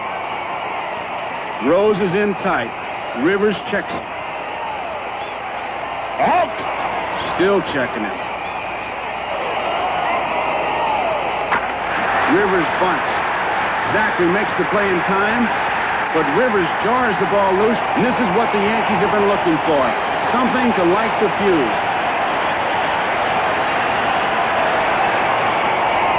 Whoops! Picked him off. No, it's only one out. The big crowd is silent because they came to see Rivers move on the base pass. Moments later, Billy Martin still can't believe what he just saw. He wants to ask umpire Billy Williams about Zachary's pitching motion. Simple. When he comes stop, one time, another time he just comes and hits and goes right through. He's going to do one or the other. One's a ball. I want to just say one thing. Yeah. This we allow. It is not a balk for us. Why? I think it's a... All he has to do Billy, is he's stop. deceiving the runner. He's deceiving the runner. Not deceiving The hell anybody. he isn't. Who's he deceiving? My runners, they're going to go on one or the other. They're going to go when he comes to a stop or he breaks halfway. He's all right. You mean you're going to allow that? I'm going to allow it. You can allow the break in his knee, too, when he throws to first base? Is that a balk? As far as we're concerned, All right. no. All right. Okay? All right. All right. Billy loses another one, but it's just the beginning of a tough night for the Yankees. Top of the fifth, Rivers checks his man Rose. He's still there. This time Rivers gets a nice little parachute. Ball lands, doesn't even bend the grass. It's a good start because the Yankees need runs. After White walks, Morgan comes in to tell Zachary to be careful. He knows that. Munson's the batter. Munson's a guy who could hit a line drive on Christmas Eve.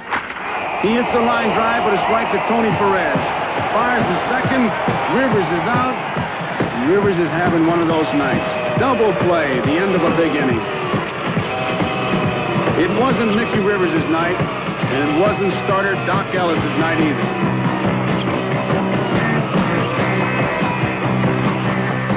Dan Dreesen hits a high chopper, deflected by Ellis. Safe. There goes the runner. Munson can't find the handle.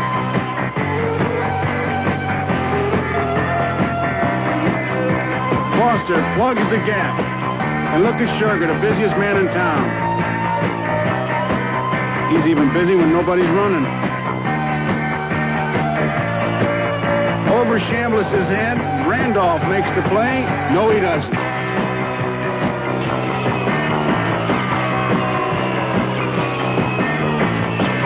Stanley goes down to one knee, gets one over to first. Safe. Pitch out. They'll get him this time. No, they don't. Concepcion knocks in the third run.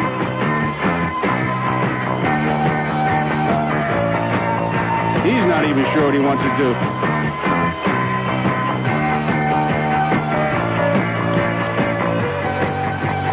The Yankees finally calm things down with a double play. Randolph staples Concepcion's finger to the ground. Injury is painful, but it's not serious. After the game, Davey said it was a tough way to get a manicure. While Concepcion knows how tough his job can get, here's the guy who says his job is too easy. Cincinnati's designated hitter, Dan Dreesen. He says all you do is sit around and drink coffee while you wait to swing the bat. So he had his coffee, and now he swings the bat. And that makes it 4-0 Cincinnati. It's a lead the Yankees never catch, while the Reds, who didn't want to see this designated hitter rule in the series, are content to give Dreesen his coffee and every possible chance to swing the bat. Yankee reserve shortstop Jim Mason got only one chance to swing a bat in the series, but he made the most of it with a line drive home run in the 7th. It made the score 4-2. Mason had only one home run all year, and you can tell it, man. He's running the bases in overdrive. Watch him in the dugout. He's going to shake everybody's hand. It's a moment for Mason to remember, but a night the Yankees would rather forget. Their rallies are frustrated by Cincinnati pitching, while the Reds go on to wrap it up and make the final score 6-2, and a chance to go for a full October sweep in Game 4. The big crowd representing the 2 million the Yankees drew here is back as Game 4 is set to unfold. The U.S. Navy, celebrating its 201st anniversary, is on hand, and so is the former voice of the Yankees, Mal Allen. The voice of the national anthem is Seaman Robert Johnson, while the men in pinstripes are out to try and stop a red October sweep. Pete Rose hands in the Cincinnati lineup. Yogi Berra, the Yankee lineup. The Yankees are going with one of their best pitchers, 19-game winner Ed Figueroa. And as always, Pete Rose is ready to start the action. And he gets it going in a hurry. A ground rule double.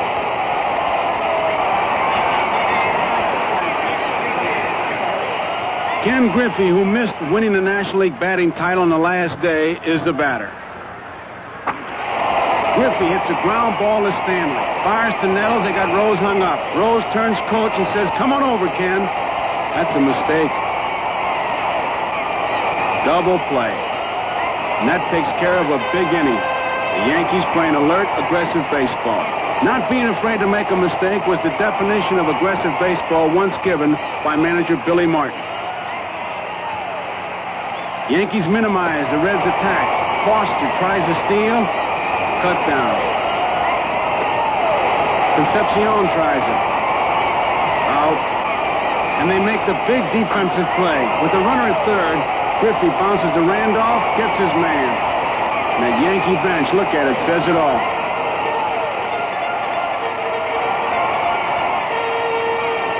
Offensively, the Yankees are aggressive also, led by team captain Thurman Munson. While the Reds go on getting tougher for the Yankees, Munson gets tougher on the Reds. Starts with the first inning base hit off Gary Nolan. Chambliss lines a hit to left center field. Watch Munson. He never hesitates. He's coming all the way. Here's the throw. Not in time.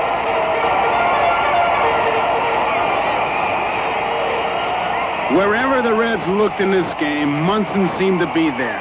On the field or at the plate. In the 7th, he finally chases Nolan out with his 4th hit in the game and 6th straight series hit, tying a record set over 50 years ago by Goose Goslin. This was a very tight ball game in the 7th, but all Sparky Anderson wanted to talk about was Thurman Munson. Nice ball game. Go on in. Hell of a game. That's on a guy who can flat hit now. He is really a good hitter. Woo, he's a good hitter. Can hit, can't he? Oh, he can hit. He just stays right with the ball. He doesn't do anything. He just stays right there and keeps everything in and goes with the ball. But it shortens up when he gets 2 strikes. It's like that Matlock. Rico Carter. Go Matlock. He can flat hit. That's on a guy who can flat hit. He just stays right there and keeps everything in and goes with the ball.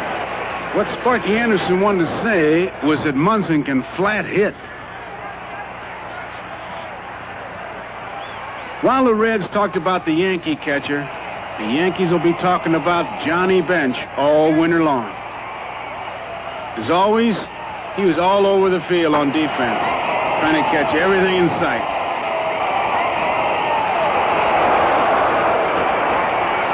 He made a big play in the 4th. 2 on, Randolph set the bunt. Misses. Bench fires his second. Nettles is trapped. Rose tags him. Rallies over. While the Yankees defense the Reds running, Bench provided the one element which can't be defense. Pointing the bat, a new theory, timing the pitcher's motion. And there it goes. You have to hit. You're hitting all the way. After his toughest summer of injury, pain, and frustration, Johnny Bench comes back in flying red colors to bring his team closer towards a red October sweep. The homer gives the Reds a lead, which they hold into the ninth. It's a close 3-2 ball game. Dick Tidrow is on the mound.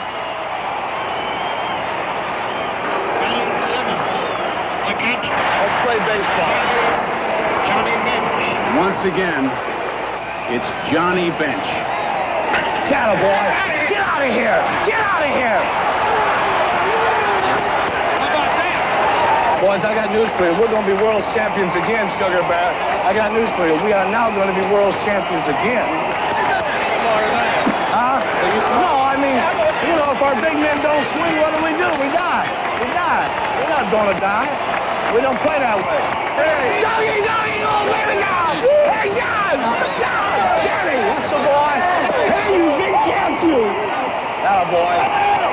We're world champs, men. Cincinnati scores one more to make the final score 7-2. And Sparky said it. They're world champions again. 7 straight victories over the Phillies and the Yankees in October. Sparky Anderson said that the Reds did their job on the field, and now it's up to others to consider whether this is one of the greatest teams of all time. They all earned their victory, but no one earned it more than the catcher Johnny Bench. Play with these guys, and they've done the job all year. And then you're able to do something just, you know, make up for everything you haven't done all year. It's just, you know, a great inspiration for me. The summer wasn't easy for him, but October was great. His .533 batting average, his power and overall field leadership earned him the series' most valuable player award. And that's all as it should be, because he's one of the best ever to play this game. The Reds sweep in October offers history a challenge, but history can also return the challenge. Consider the Yankees of Babe Ruth, who once swept 2 straight series and 12 straight series games in October. Or the Yankees of Joe DiMaggio, who won 4 straight World Series titles. And then consider the men in blue and white pinstripes like Yogi Berra and Billy Martin, who once won 5 straight World Championships. And if that's hard to believe, then as their manager Casey Stengel would say, you could look it up. And just recently, Reggie Jackson and the green-clad A's of Oakland celebrated 3 consecutive October championships. And now the Reds have come in October to win 7 straight games, 2 straight world titles. Time will wait to see how much farther they can go. But this year, they left no doubt that it was truly a red October.